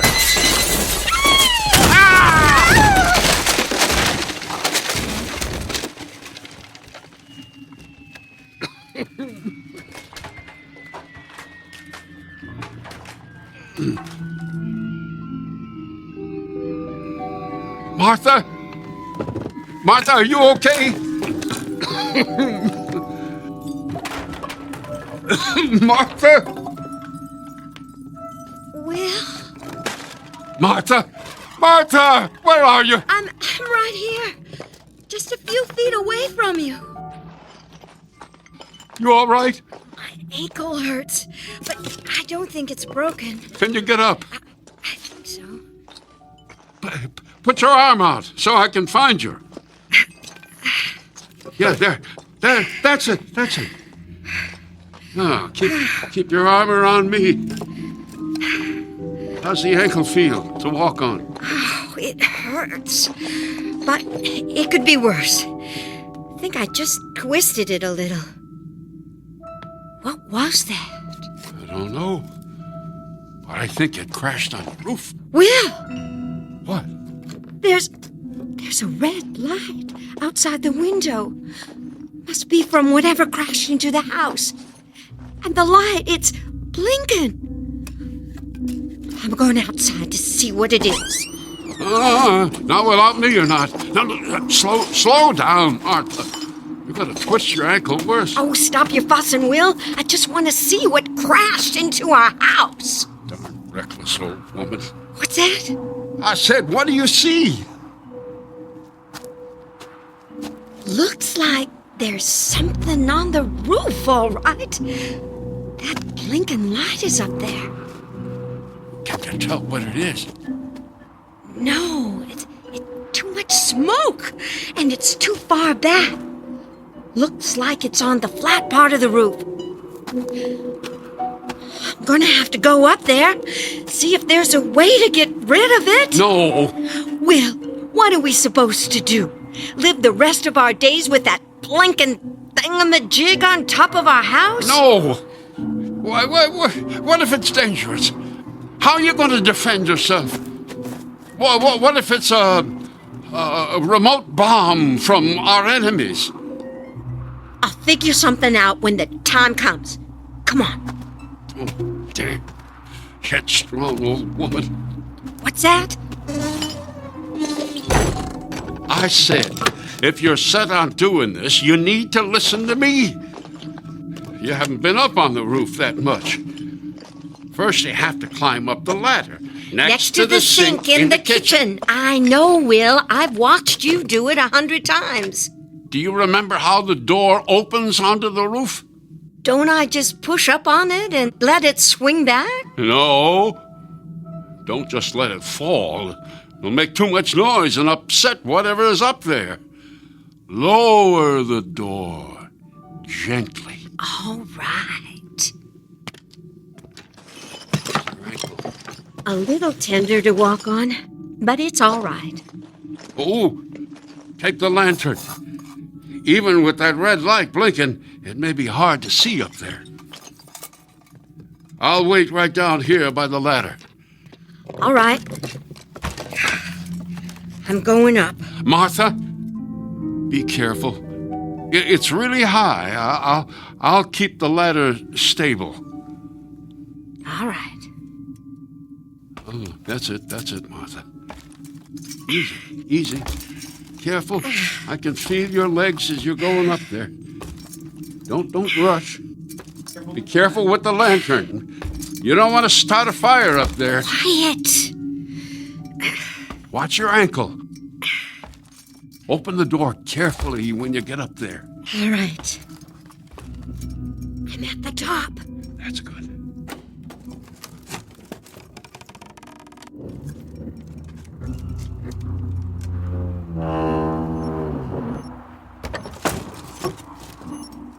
See anything?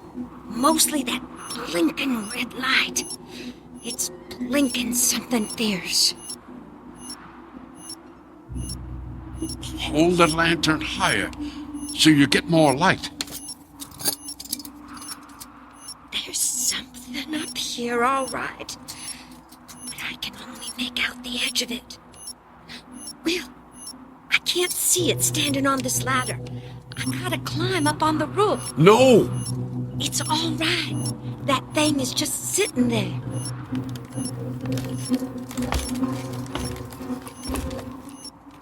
Oh! What? What is it? If it's a bomb, it's huge, Will. What does it look like? It's round and flat. Only part that isn't flat is a big bump smack in the middle of it. I think it's made of metal. Let me touch it and see. No, don't touch it. It's okay, Will. It's not doing anything. I don't care. It could still be dangerous. I'll just touch it with my foot. Here, let me just get a little closer. Yup, it's definitely some kind of metal. You'd think it could be What's that? I don't know. Martha, get back down here. Wait. I think it's coming from underneath this thing. I gotta bend down to look. Martha, what's going on? It's some kind of door. It's lowering down from the underside of this thingamajig. What's happening? Nothing. The door came down, but now it's just... Wait. I think something's coming out. Martha, get out of there! Yeah. Maybe I will. Ow! What's wrong? My ankle. I think I twisted it worse. Can you crawl to the door? I'll try. Will, it's coming out. Hurry, Martha. Go toward the ladder. I'm trying. Keep coming. Wait, I need to swing my legs around. Oh, it's there. I see it. Don't stop to look at it, Martha. Just get down here. No, stay away. Hurry, Martha. I can't get my legs around that fast. I'm coming up to help. It's right by my leg. Kick it, Martha. Kick it away. Get away from me. You beast. Kick it again. Keep kicking. There. I kicked it well, but I don't know where it went. You must have kicked it through the door. I heard it go past me and land on the kitchen floor. Can't be very big. It isn't. Is it down there? I don't hear it. Doesn't mean it's not there, though. If our enemy sent that thing on the roof, this thing that just came out of it might be a remote control device. No, it seemed more animal-like. Maybe it's dead. I'd better come down and look. Swing your legs around into the opening. I'll help you down.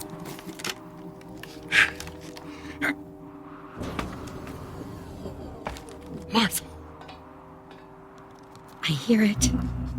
Might be a second one. Come down quickly. I'm coming. Let me just... Martha! What's going on? Oh, my skin. It feels like it's burning, Will.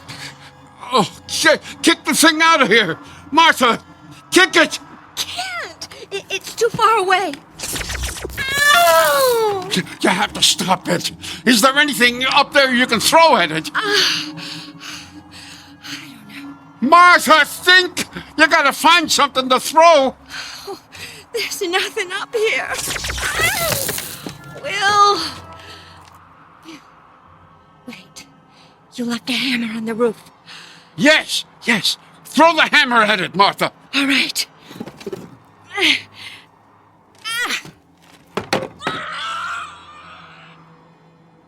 Got it. Good. It fell off the roof. Thank goodness. Come on, I'll help you down the ladder. Martha? What's wrong? Why don't you answer? Martha!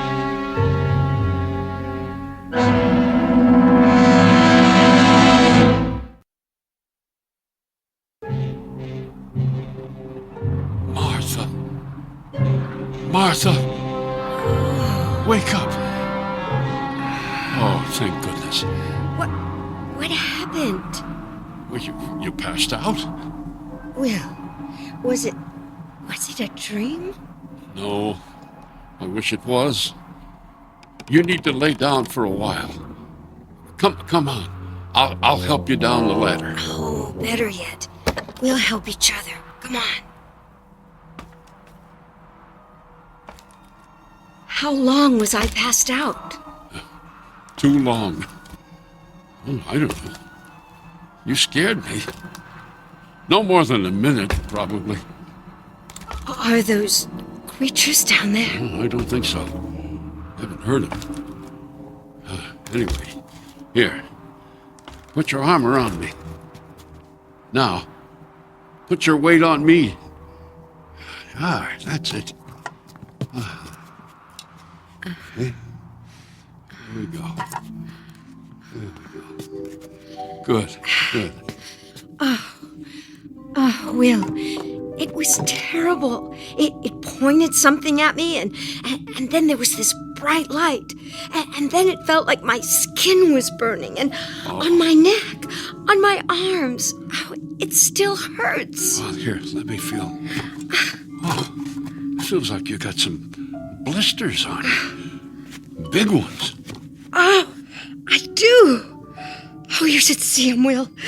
Oh, no wonder they hurt so much. Okay, come on. I'll help you over to the bed.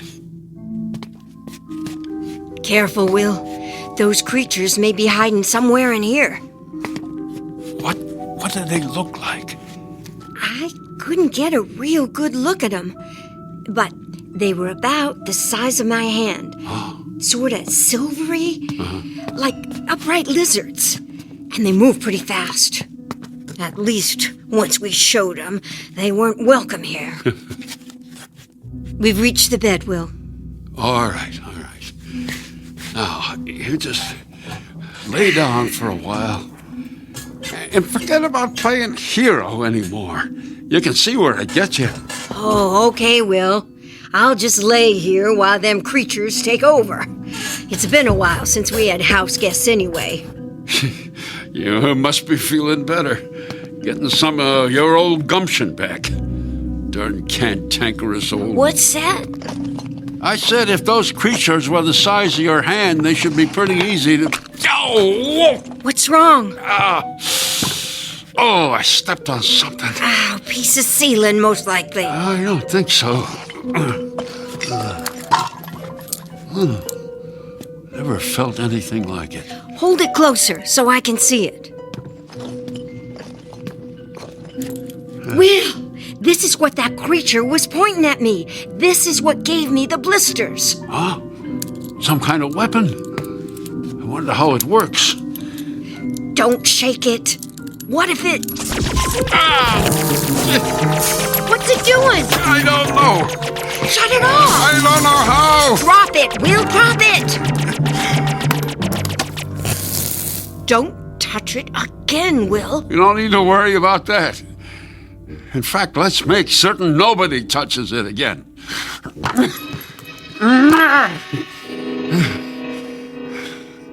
There.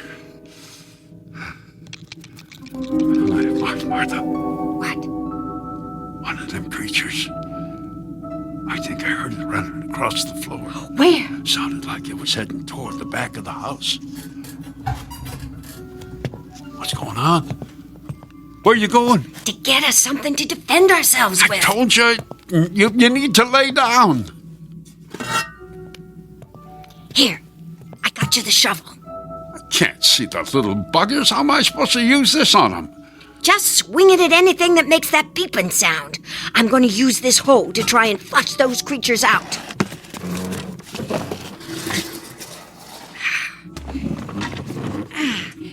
The little beasts could be hiding anywhere. Under the bed, behind the furniture. Martha. What? I thought I heard something again. Where was it coming from? The pantry. Stay over there with the hoe ready. I'll yank the pantry door open, and you can thrash the little pest. Guide my hand to the door handle. Okay. Got it? Yeah. On 3. 1, 2, 3.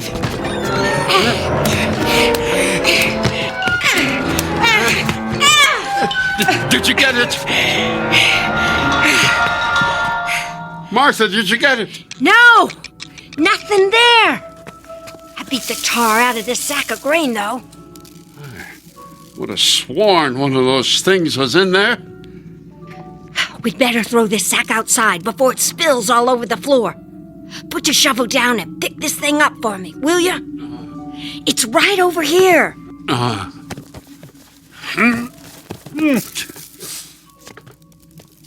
Okay, open the door.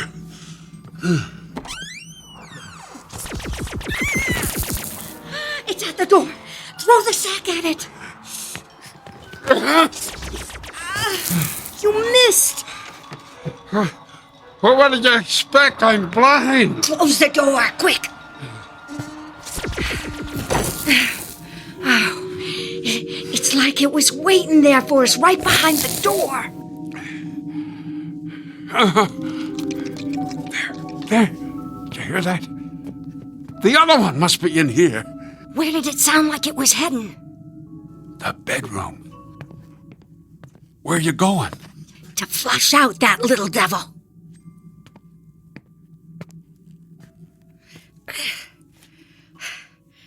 Come out from under that bed, you little creep. Oh, What's wrong? something's got the hole. How could that be?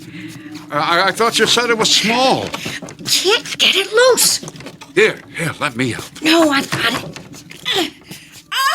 Ow! Martha, are you okay? Oh, I banged my noggin.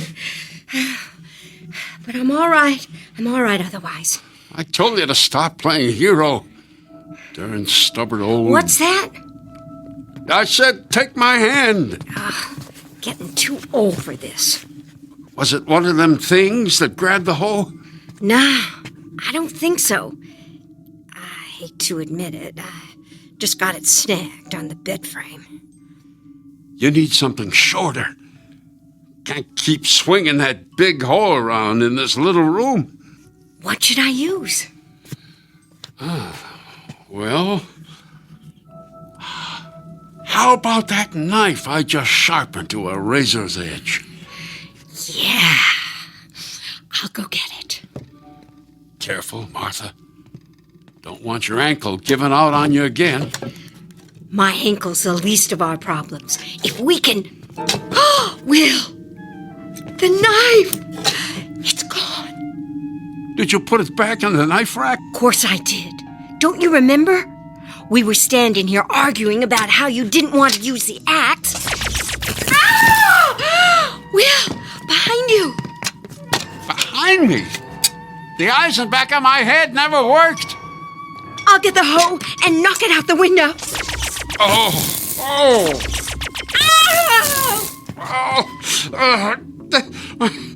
Martha, are you all right? It's not going to let me get near it. Will, get the axe. Where is it? Behind you. By your left leg. Oh. Okay. I got it. Oh!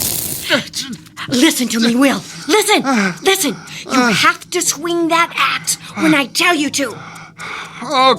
Okay. Come on now. Swing right. Good. Now left. Higher. Lower. Now left. Oh, you missed. Try again. I can't. Will, I know it hurts, but it's going to keep hurting worse if you don't get that thing. Try this. Try. When it fires that weapon, swing your axe towards the sound. I'll try. Oh, you did it, Will. It went out the window. It got me. It's that weapon. Oh, I know. It burns real bad at first. It makes a blister and it swells and breaks and oozes, but then it just kind of aches. Stay there. I'll lead you to the bed. Ow! What's wrong? Oh, it stabbed me. The other creature, it has the knife. It stabbed me in the leg. Oh, Will.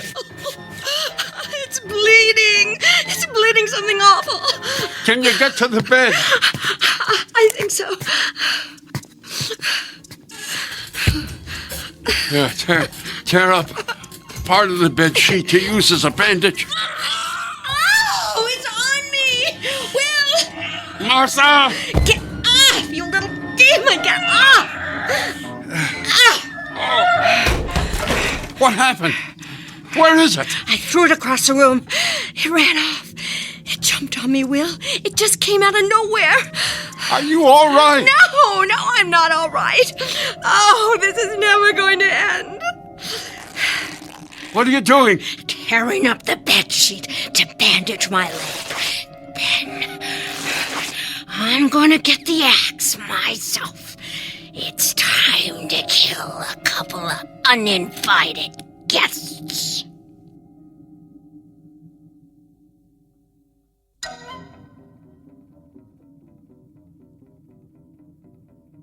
All right, Will.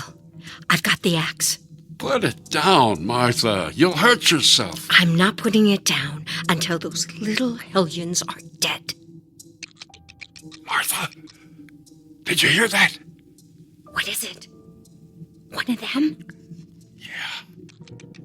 It's coming from the outside. Sounds like it's right outside the door. Let's do like we did with the pantry. You have the axe ready, and I'll yank the door open. All right. Wait a second. Shh. It stopped. Maybe it went somewhere else. No, I didn't hear it moving. It's still there, Will. I can just see it through this hole in the door handle.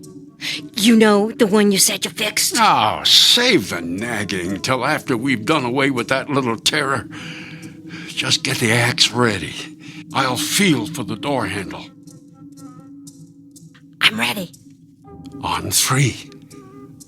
1, 2. Will!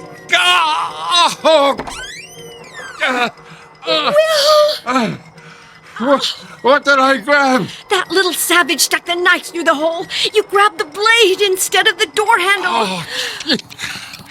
Close the door before it gets in there. Too late. It ran inside somewhere. Will, your hand is bleeding bad. Let me wrap it up for you. That good-for-nothing little... Those monsters aim to kill us. They want us dead, Martha. We gotta get them first. How, Will? How are we going to get them? They seem to know everything we're going to do before we do it. We're bigger than them. There's got to be a way. Will, under the bed sheet, something's moving right next to your left hand. I feel the sheet moving. All right, you little devil. This time you got a little too cocky.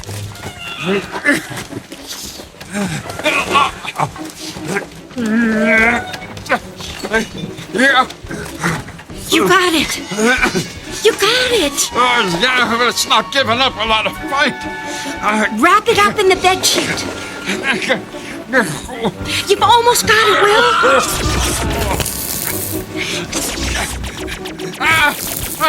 What's going on? The other one is on the windowsill. It's hitting me with that blasted weapon. Don't give up, Will. I'll get the other creature.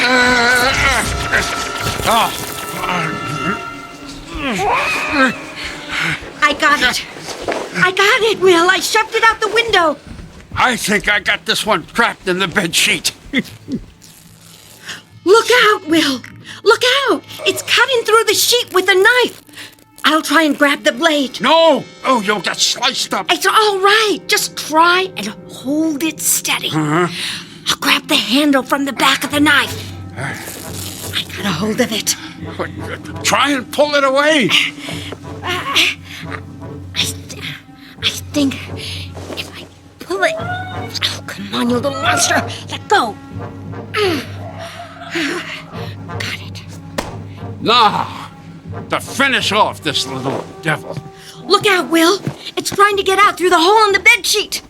Whack it against the table.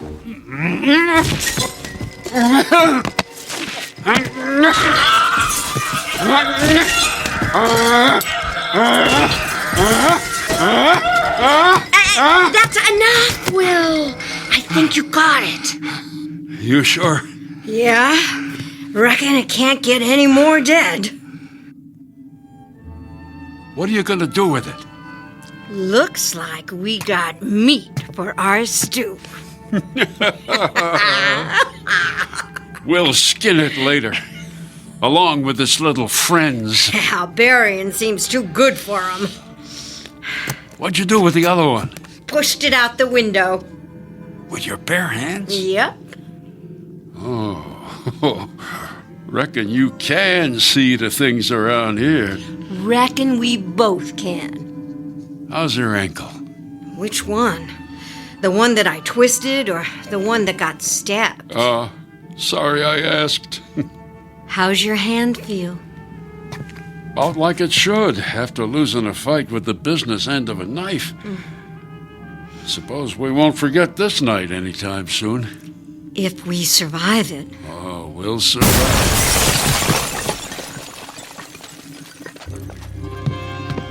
What was that? Something blew a hole in the wall. Must have been that other creature. How big is the hole? Just big enough for the little terror to fit through. It's out there all right, Martha. Are you near the axe? Yes. I'll grab it and get on the side of the hole so the creature can't see you.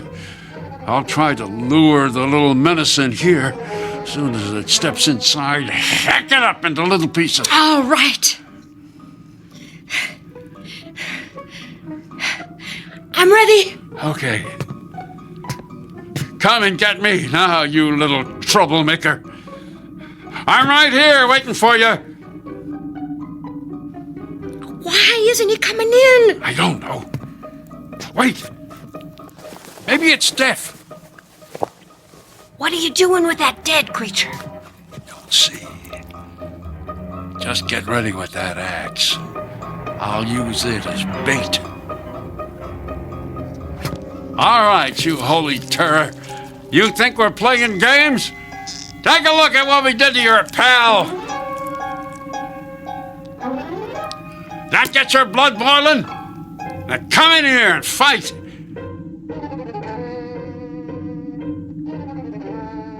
Will, it's not budging. I don't understand. I think it ran off. Let me look. Careful. It might be a trick.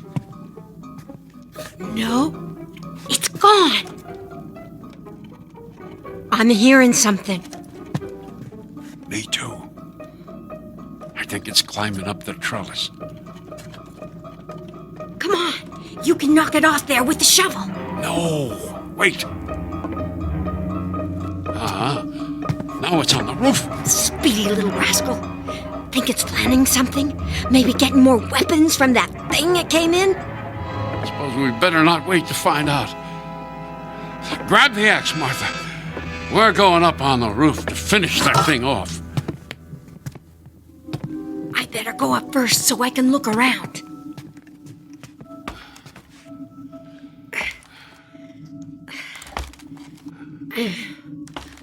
Will, what if it's tricking us? What if this is some kind of trap? Well, it's tricked us before, and we're still here. Careful. Careful opening the door, Martha.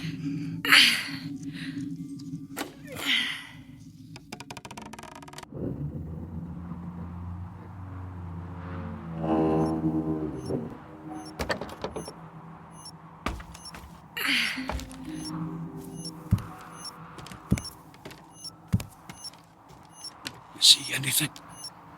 Just that contraption they crashed in. Martha, what happened?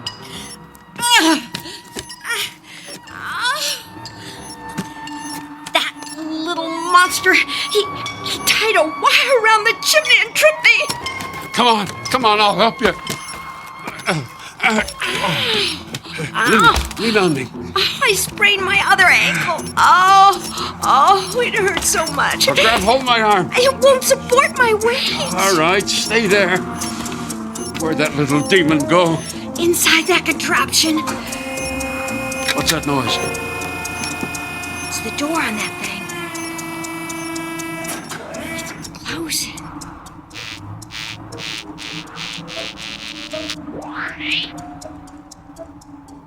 What's the creature doing? Don't know. Reckon it's gonna kill us. I don't aim to wait around and see. Give me the axe, Martha. Here, I'll slide it over to you. Got it? You're getting it, Will! Will, you're getting it! Got it! Don't worry, Martha. It takes hands to swing an axe, not eyes.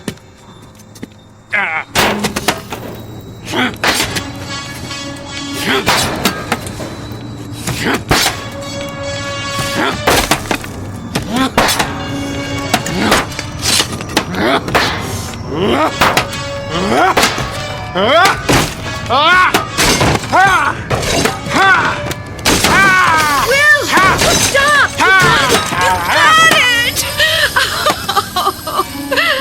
You did it!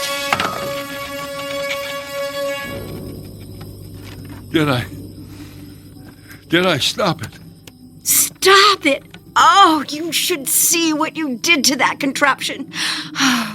I wish all 8 of your blind eyes could still see. We won't have any more creatures bothering us. Good. I'm so glad you were here, Will. Oh, it's all right, Martha. It's over. We did it. Here, let me help you up. You still have 4 good ankles to balance on. Yeah. Oh, I'm a little dizzy. Must have hit both my heads when I fell. Darn hard-headed old... Oh, now don't say it. I thought I was, let's see if I can remember. Reckless, headstrong, cantankerous. You forgot stubborn, truth be told. I'm glad you were all them things. Otherwise, you wouldn't have had the gumption to go after them creatures. And I couldn't have handled it all by myself. I know you love me, because you're wagging your tail.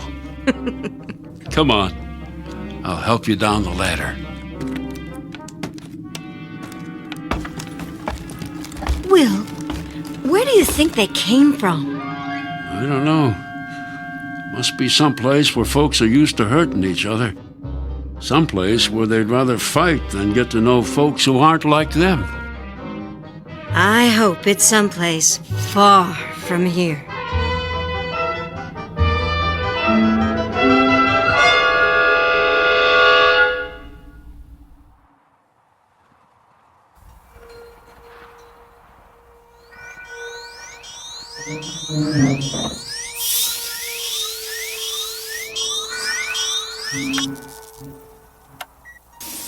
Is anyone there?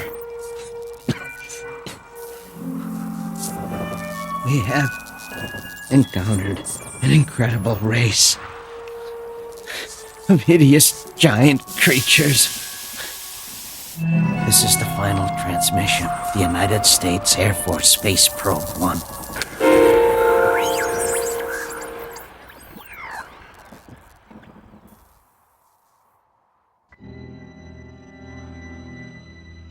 These are the invaders, the tiny beings from the tiny place called Earth, who would take the giant step across the sky to the question marks that sparkle and beckon from the vastness of the universe only to be imagined.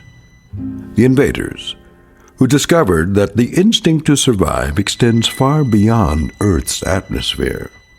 A critical lesson learned far too late, in a harsh classroom on a distant planet, somewhere in the Twilight Zone.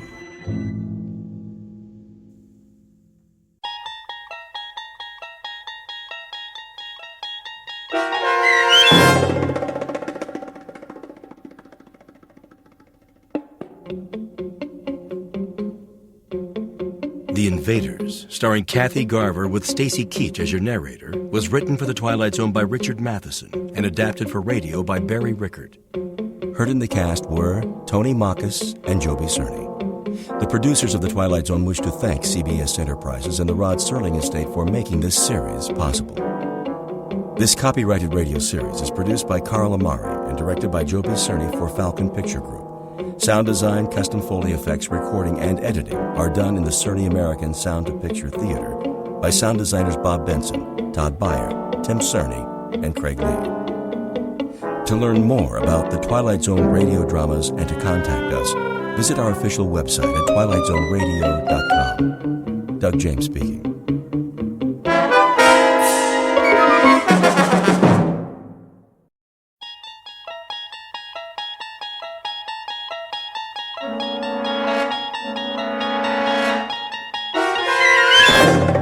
You're traveling through another dimension. A dimension not only of sight and sound, but of mind. A journey into a wondrous land whose boundaries are those of imagination. Your next stop, the Twilight Zone. Okay, honey, sit down. Okay. I got a little gift for you. Here Oh, it you is. shouldn't have. It's heavy.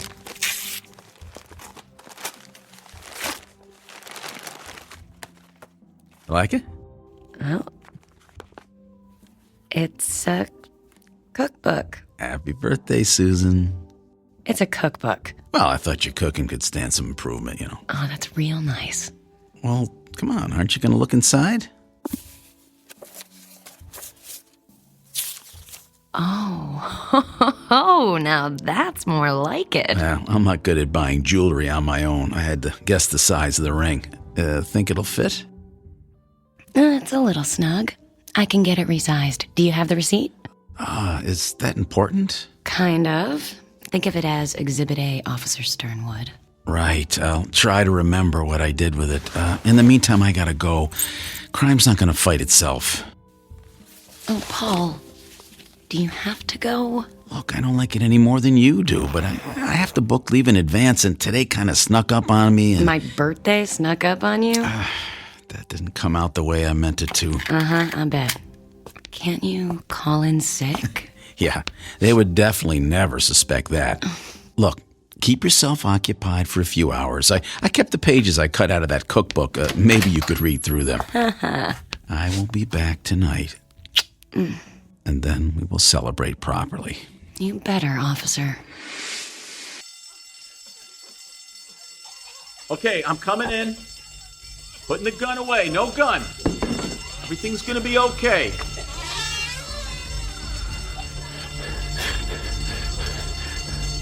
Now listen, Benny.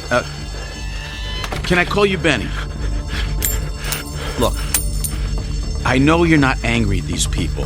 They haven't done anything to you. They just want to grab a burger and get on with their day. Now, whatever it is you're upset about, it's not right to take it out on them.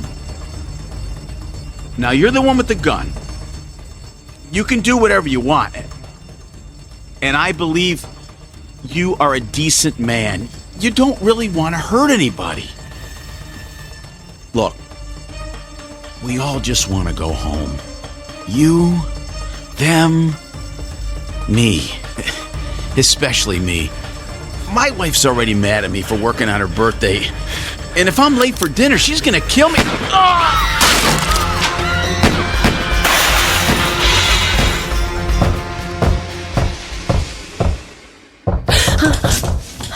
Susan! Susan! Hey, Susan, are you in there?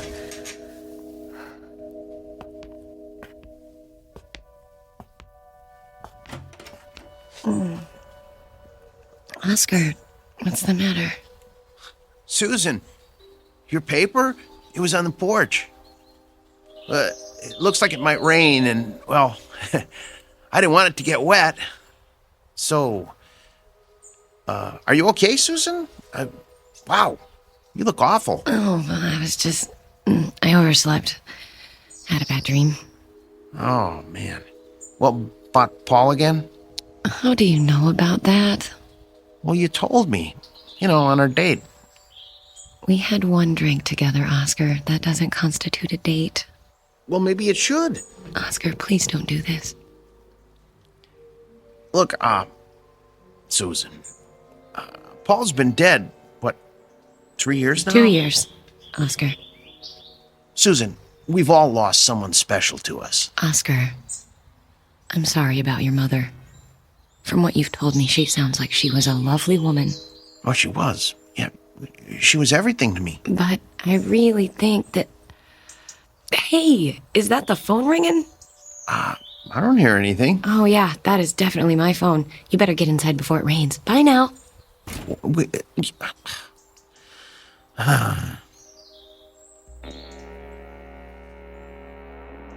Into everyone's lives, opportunity in one form or another is apt to come knocking. But opportunity is about to present itself to Mrs. Susan Sternwood, widow, in the form of one Hal Scratchman, traveling salesman. And through this rather improbable gentleman, she will learn that the road less traveled is often so for a reason, because in this instance, that road leads directly into the Twilight Zone.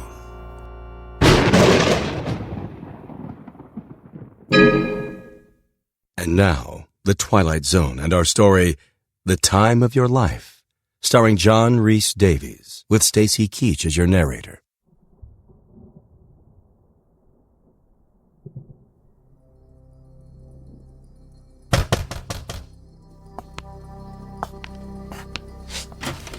Oscar, look, Not who you were expecting. I'm sorry. I thought... can I help you? Well, I'm supposed to sell you what's in here. I'm afraid I don't buy from door-to-door salesmen. I'll settle for coming in out of the rain. I'm sorry. I'd like to help you, but... Lady, I'm begging you. I'm drowning here. Okay.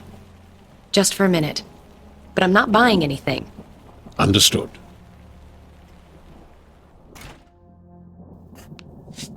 Thanks. Phew.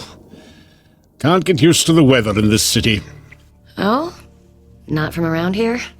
No, I come from some place warmer. Can I sit down for a few minutes? Well, actually... Oh, I won't ruin your furniture. I'll just sit on this newspaper. Thanks. You're welcome, Mr... Scratchman. You can call me Hal. Like the Paul Simon song. Hal. Hal. Hal. Look, I know you said you're not going to buy anything. I'm not. And I respect that. I really do. But do you mind if I at least show you my merchandise? That way I can scratch you off my list, maybe go home a little early tonight. I guess. But I want you to understand that I'm... Oh, it's clear. I would never force anybody into anything they don't want to do. So what do you have in there? Watches? Clocks? Not clocks. A clock. Here, take a look. Horrible, isn't it? Ooh, it looks like something out of a horror movie. Black with a red dial. I think the man who designed it had issues. But it's so much more than just a clock. It's one ugly clock, and I'm not buying it, Hal. This is no ordinary clock. You see, it doesn't just record the passage of time. It is time. Look, Mr... No interruptions, please. This is a very delicate operation. I'll just set the dial back 5 minutes. Aren't you going to get it? Yes? Mrs. Sternwood, glad to see you again. Okay if I come in? It's raining pretty bad. But you were just over there. You sat in that chair. Yes, and in 5 minutes' time I will be again. Pretty cute, eh? It's impossible. Admit it. You're impressed. And I bet you're wondering... Take me back in time? Yes. And a little more than 5 minutes. How about to the day of your husband's murder? Paul. I guess a wife of a cop has to be ready for the possibility that a husband may not come home one day. But that doesn't make it any easier, am I right? And on your birthday, too. How do you know all this? I like to keep well informed. I have a file on you, but it's back at the office, so what do you say? Say about what? Going back. Back to the morning of Paul's murder. Say just before he left for work. You could plead with him, lock him in the bathroom, whatever you feel like. I leave that part up to you. Anything to stop him from answering that robbery call on his way to the precinct. So what do you say? Yes. You might want to take a while to think it through. Yes. Okay, we have a sale. But before we start down this path, I think we need to discuss terms. Do I have to sign something in blood? Blood? No, I'm sorry. I just thought... No signing, and definitely not in blood. I'll settle for a handshake. A handshake? And what's the matter? My hands are clean.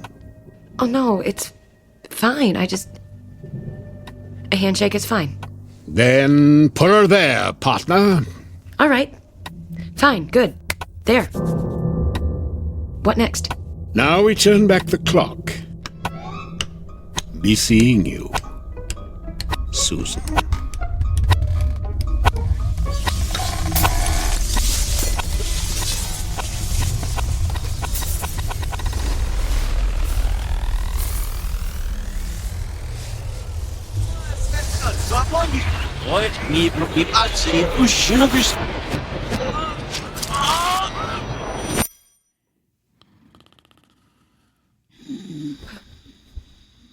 Paul?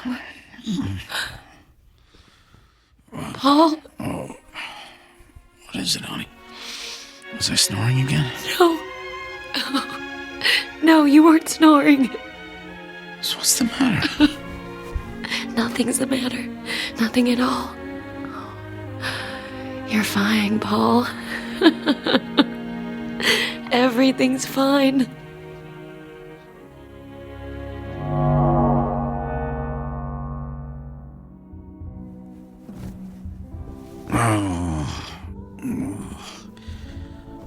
What time is it, honey? Honey? Whoa! Honey, whose birthday is it? Seriously, there's some pretty strict rules about misuse of handcuffs. Come on, let me out. I gotta get to work. Honey?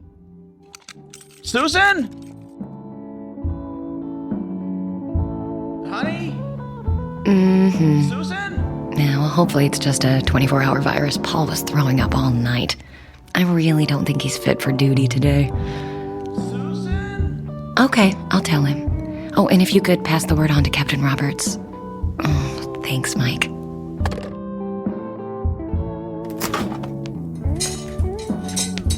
That was not cool, Susan. Paul! Do you know how late I'm gonna be? I am so dead. How did you get free? Think I don't know how to open a pair of handcuffs? Was that supposed to be funny? Because I'm not laughing here. What's the idea? Paul, I just don't want you to go to work today. Look, I don't like it any more than you do, but I have to book leave in advance. And today kind of snuck up on you. I wasn't going to say that. Look, it doesn't matter. You're not going to work today, and that's final. Honey, crime doesn't fight itself. Stop saying that. What? I just thought of it. You always say that. I hear it every time I sleep. Man, I don't know what's up with you today. I didn't forget your birthday, but it's too late to give you your present. I gotta go. We'll pick this up tonight. Too late, Paul. I already called and said you were sick. You did what? Look, forget it. I have to go. You're not going anywhere. Get back, Paul. I mean it. Susan, what the hell? You're staying right Are you here. insane? If you go out of this house today, you are going to get yourself killed. Oh, okay. So you're gonna shoot me to stop me from being killed. Do you know how nuts that sounds? Paul, I am begging you. Don't go.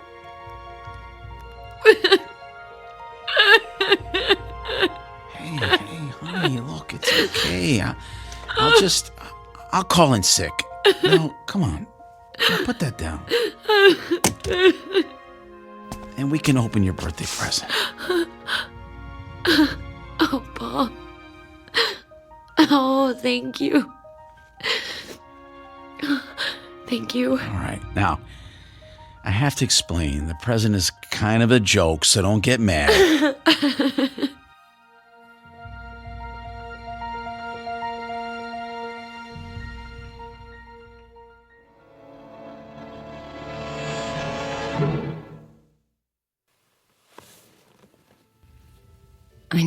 must have looked completely crazy. I've never acted like that around him before. I've never done anything like that before. I've had no reason to. But this... Well, and of course, Paul insisted I get some help. What could I say? Mm-hmm. I pulled a gun on him. That's why I came to you, Dr. Paxton. I can't tell Paul what I really think happened. That he was killed. That I lived 2 whole years without him. And that I somehow went back through time and prevented it. It has to be a hallucination. But the thing is... Go on, Susan. The thing is, I guess I went to sleep one night, woke up the next, and in the meantime, I accumulated 2 years' worth of false memories. Like when Victoria Principal got up and found Bobby in her shower. Oh, but why did I hallucinate that my husband was murdered? Why, Doctor? Uh-huh. It's certainly a delusion of an extremely lucid sort. And what about this salesman, this, Al Scratchman? Hal Scratchman. Uh-huh. It really doesn't matter, right? I just made him up too, I guess. But what part of my imagination he came from, I have no idea. I thought my memories of him would grow fainter each day, but I remember everything, down to the smallest detail. Every time I pick up a magazine, I feel like I've seen it before. Every time I turn on the news, I think I've already heard it. Fascinating. And that's the most frightening thing about it. How so? Because if I really do think that, the delusion isn't over yet. I must still be... crazy. Paul thinks I'm crazy. Do you think I'm crazy, Doctor? I don't think that, Susan. I mean, if I didn't believe you, who would? It's you. Believe it, baby. It talks. So, how have you been? Where's Dr. Paxton? Out visiting one of his more expensive patients. No offense. I came in here, saw you lying on the couch, couldn't resist taking his place, finding out what's been going on with you. Oh, this is a great office. Look at that view. That is $1 million view right there. And air conditioning. I love air conditioning. I can never turn it up high enough. Oh my God, oh my God, oh my God, this isn't happening. Oh, you've got to love psychiatry. Everyone has so many problems and nobody gets any better. I don't know what's happening or why it's happening, but thank you, I guess. I'm leaving now. Goodbye, Hal. You are not going anywhere, Susan.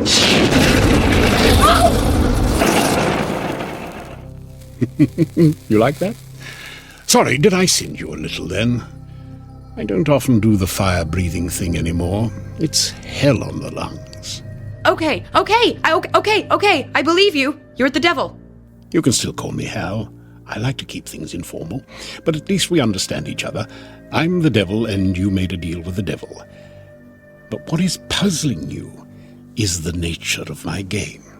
Well, if you don't want my soul... Oh, again with the soul! Look, I gave you your husband back, correct? I thought the clock did that. Yes, my clock. You get 1 life from me, so I want 3 back in return. 3 what? 3 lives. Weren't you listening? It can be anyone you want. People you know and dislike, people you don't know and don't care about. Wait a minute. You want me to kill somebody? 3 somebodies. 3. I can't kill anyone. Now, how can you say that? I bet you haven't even tried. I'm not going to do that for you or for anybody. Well, I hate to bring this up, Susan, but we had an agreement. We shook on it. Remember? I'm begging you. If there's anything else I can do for you, anything at all. I'm sorry, Susan. It looks like our time is up.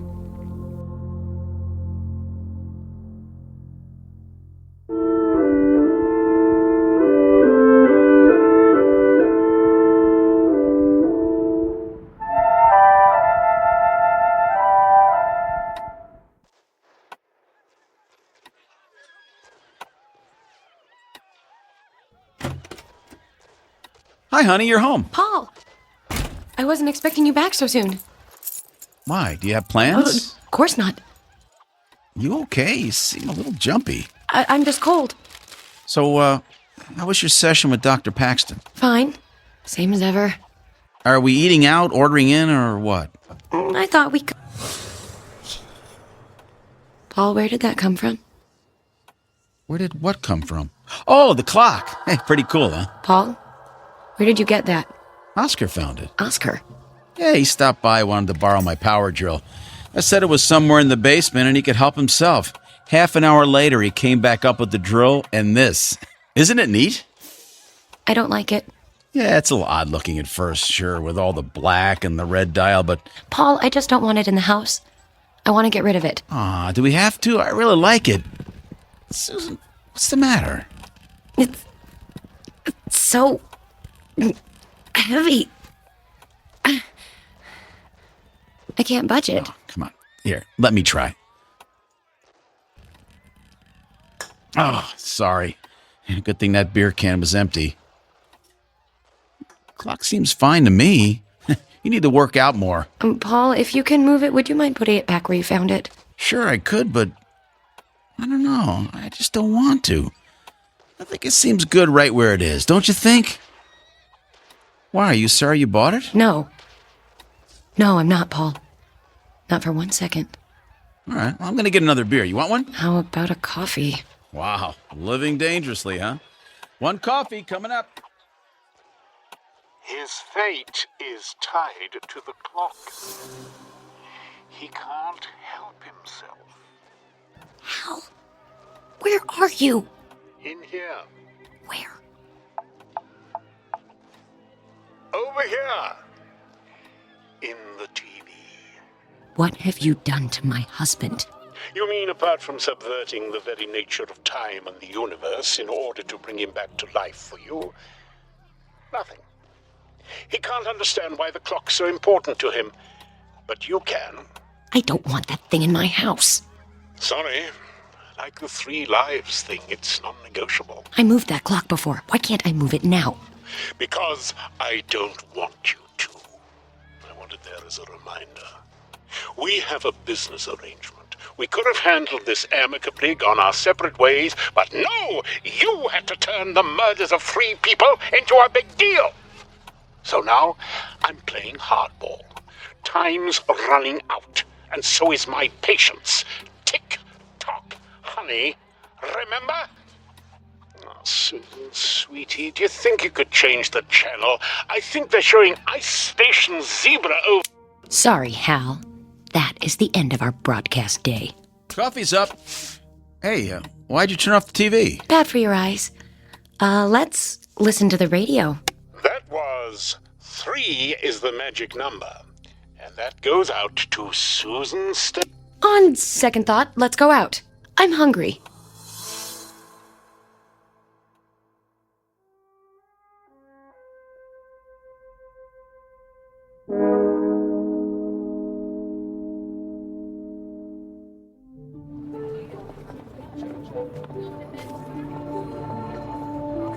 Hi, Susan. How was dinner last night? Did you go with the Italian in the end? You know, Hal, I'm not even surprised when you show up anymore. Pretty neat trick with the TV yesterday, huh? You see me on that late-night rerun of Northern Exposure? I don't watch late-night TV. Really? Well, that was a waste of time. Wait a second. If it wasn't you, who was that? Who cares? Look, I think maybe we got off on the wrong foot. Don't you mean the wrong hoof? Oh, that's good. I like that. Just because your entire world could fall to pieces like that doesn't mean that you can't face up to things with a, what's the saying? A devil-may-care attitude? Act a girl! Act a girl. Now you're getting it. Listen, Hal, I was just on my way to get some lunch, but one of my girlfriends bailed out on me. I hate to eat alone, so... Care to join me? So you're telling me you want to dine with the devil? Well, it's just lunch. But why not?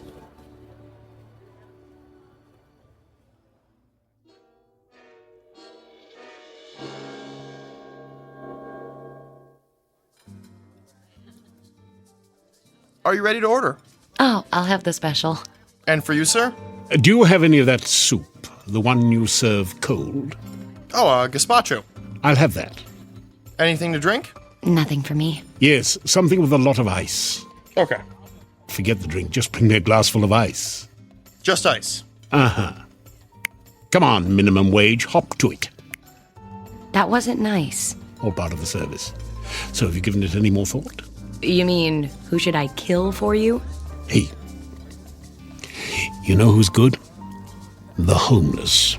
The homeless? Well, think about it. They're missing persons who aren't really missing. One more or less in the world, who cares?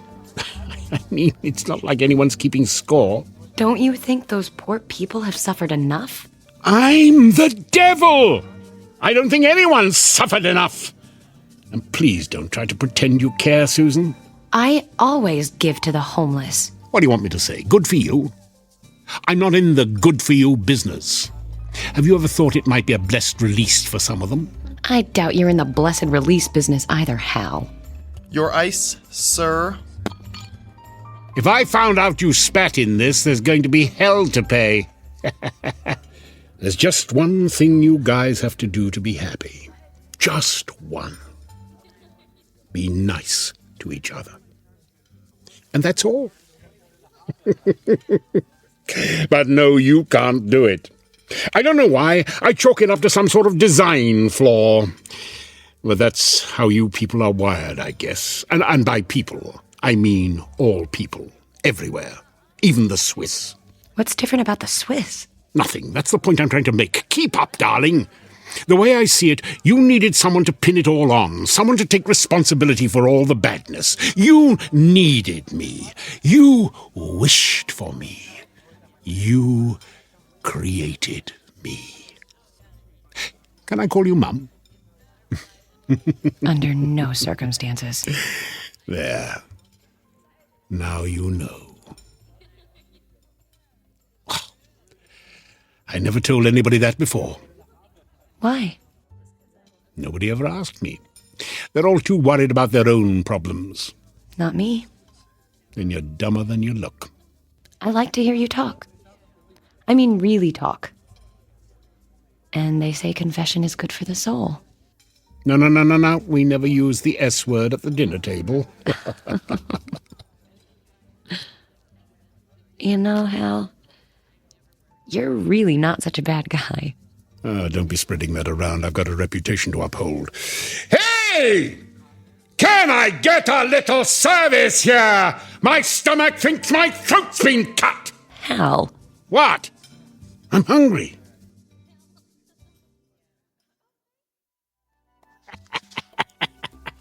It's funny because it's true. Oh, that's a great story. I got 1,000,000 of them. Literally 1,000,000. With you, it'll be 1,000,001. 1,000,000 sounds like a better number. What do you mean? Hal, I think we made a real connection here today. I think we could even be friends. And friends don't spoil things by letting business get in the way. You mean you want me to... Forget about the deal, Hal. Let Paul live. Give me a break. What do you say? Friends? I say... time's up, princess. What? 3 dead. You have 1 hour. Just 1. Or I take the clock, your husband, and your future. But... I told you I couldn't be conned, Susan. I'm not conning you. I really like you. Yeah, sure you do. The one time I let down my guard. The one time. You know how hard it is for me to open up to people? Hal, I'm sorry. I didn't mean to upset you. I'm going now.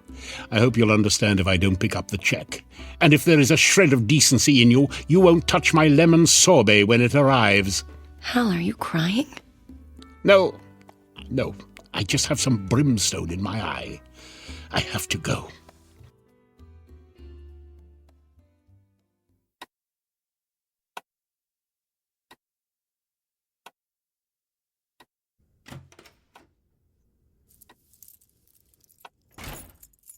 Hello, Susan.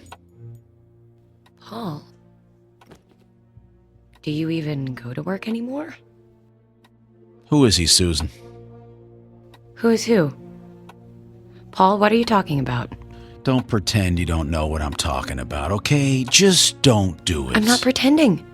I honestly have no idea what you're talking about. I know about the other man, Susan. Are you crazy?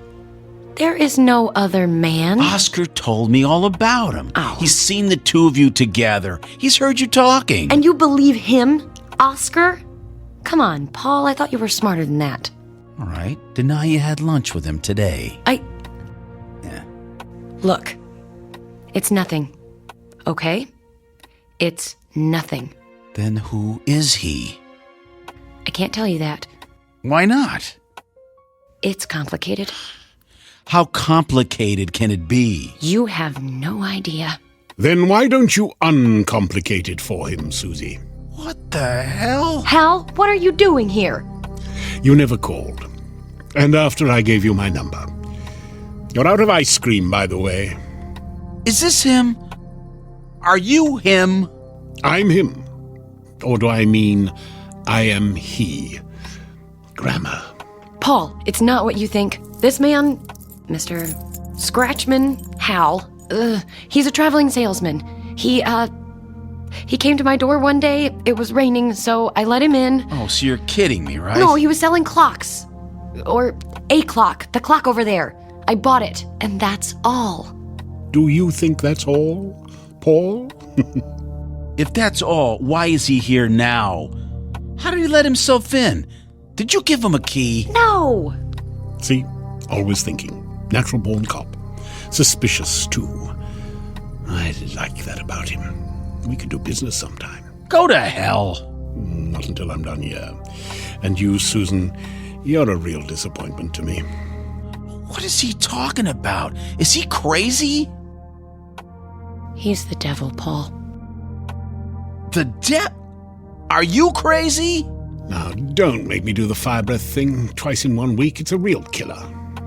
Paul, I know how this sounds, but Hal really is the devil. And I made a deal with the devil. For you. Huh? Have you lost your mind? This isn't happening. It shouldn't be happening. You should be dead. For what it's worth, Paul, your wife really does love you, but not enough. She'd be happy to die for you, but not to kill for you. So today, I'm the repo man. I don't believe in the devil, and I don't believe... Paul, shut up! What did you do to him? I stopped the clock, which stopped him. He was boring me. Paul? Can you hear me, Paul? He can't hear you. As far as he's concerned, there's nothing to hear. We're in a gap between seconds. Hal, we need to talk.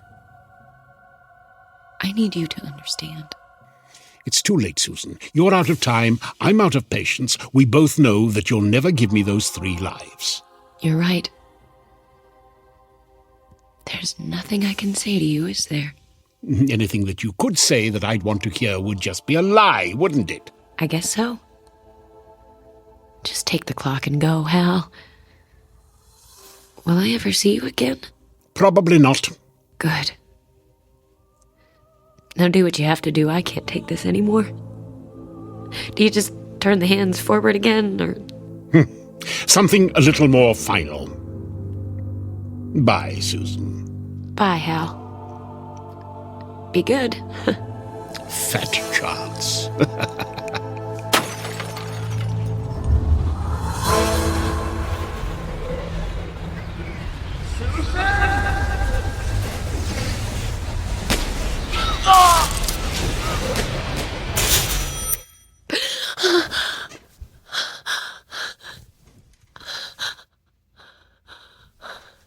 Paul? Paul? Paul?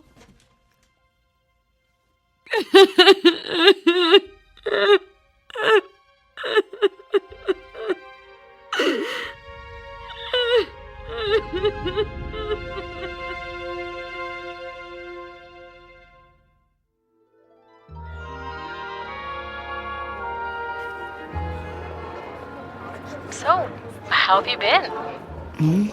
I've been away for a while, Jan. Well, I mean, maybe not away, but not really here. Susan, honey, you're not making any sense. Oh, I know, sorry about that. Let's just say I've been on a journey of personal discovery. Trying to get your groove back. Uh-huh. Oh, believe me, Jan, I did not go willingly. Oh. But I found something out about myself. What was that? That I'm gonna be fine. Just fine. I knew that. We all knew that.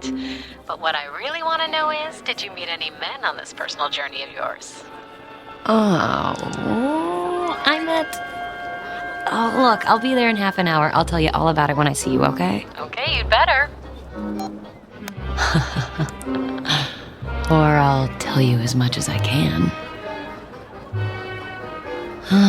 Susan, my dear. Today is the first day of the rest.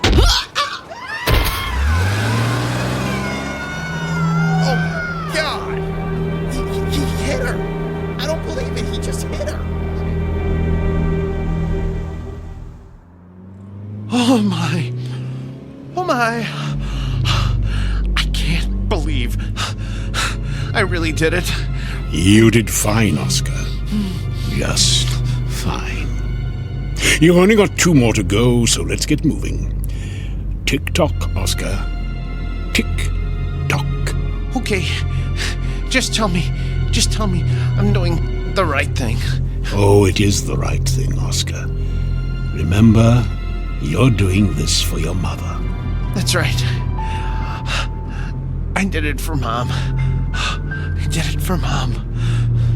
For Mom.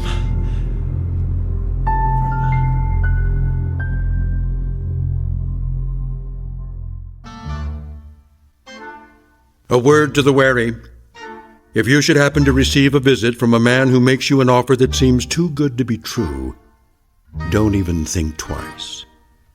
Lock your doors, bolt your windows, and check your clocks, because the time of your life might just be the end of someone else's in the Twilight Zone.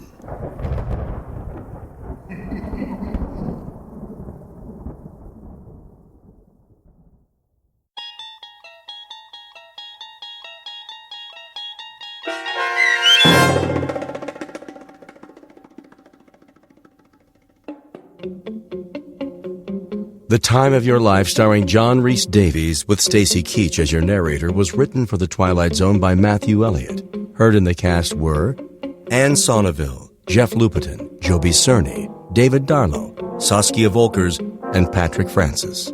The producers of The Twilight Zone wish to thank CBS Enterprises and the Rod Serling Estate for making this series possible.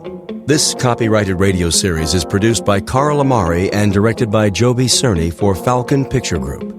Sound design, custom Foley effects, recording, and editing are produced in the Cerny American Sound to Picture Theater by sound designers Bob Benson, Todd Beyer, and Tim Cerny. Music for The Twilight Zone is provided by CBS and American Music Company Incorporated, New York. To learn more about the Twilight Zone radio dramas and to download episodes, including 6 free episodes on our homepage, visit our official website at twilightzoneradio.com. Doug James speaking.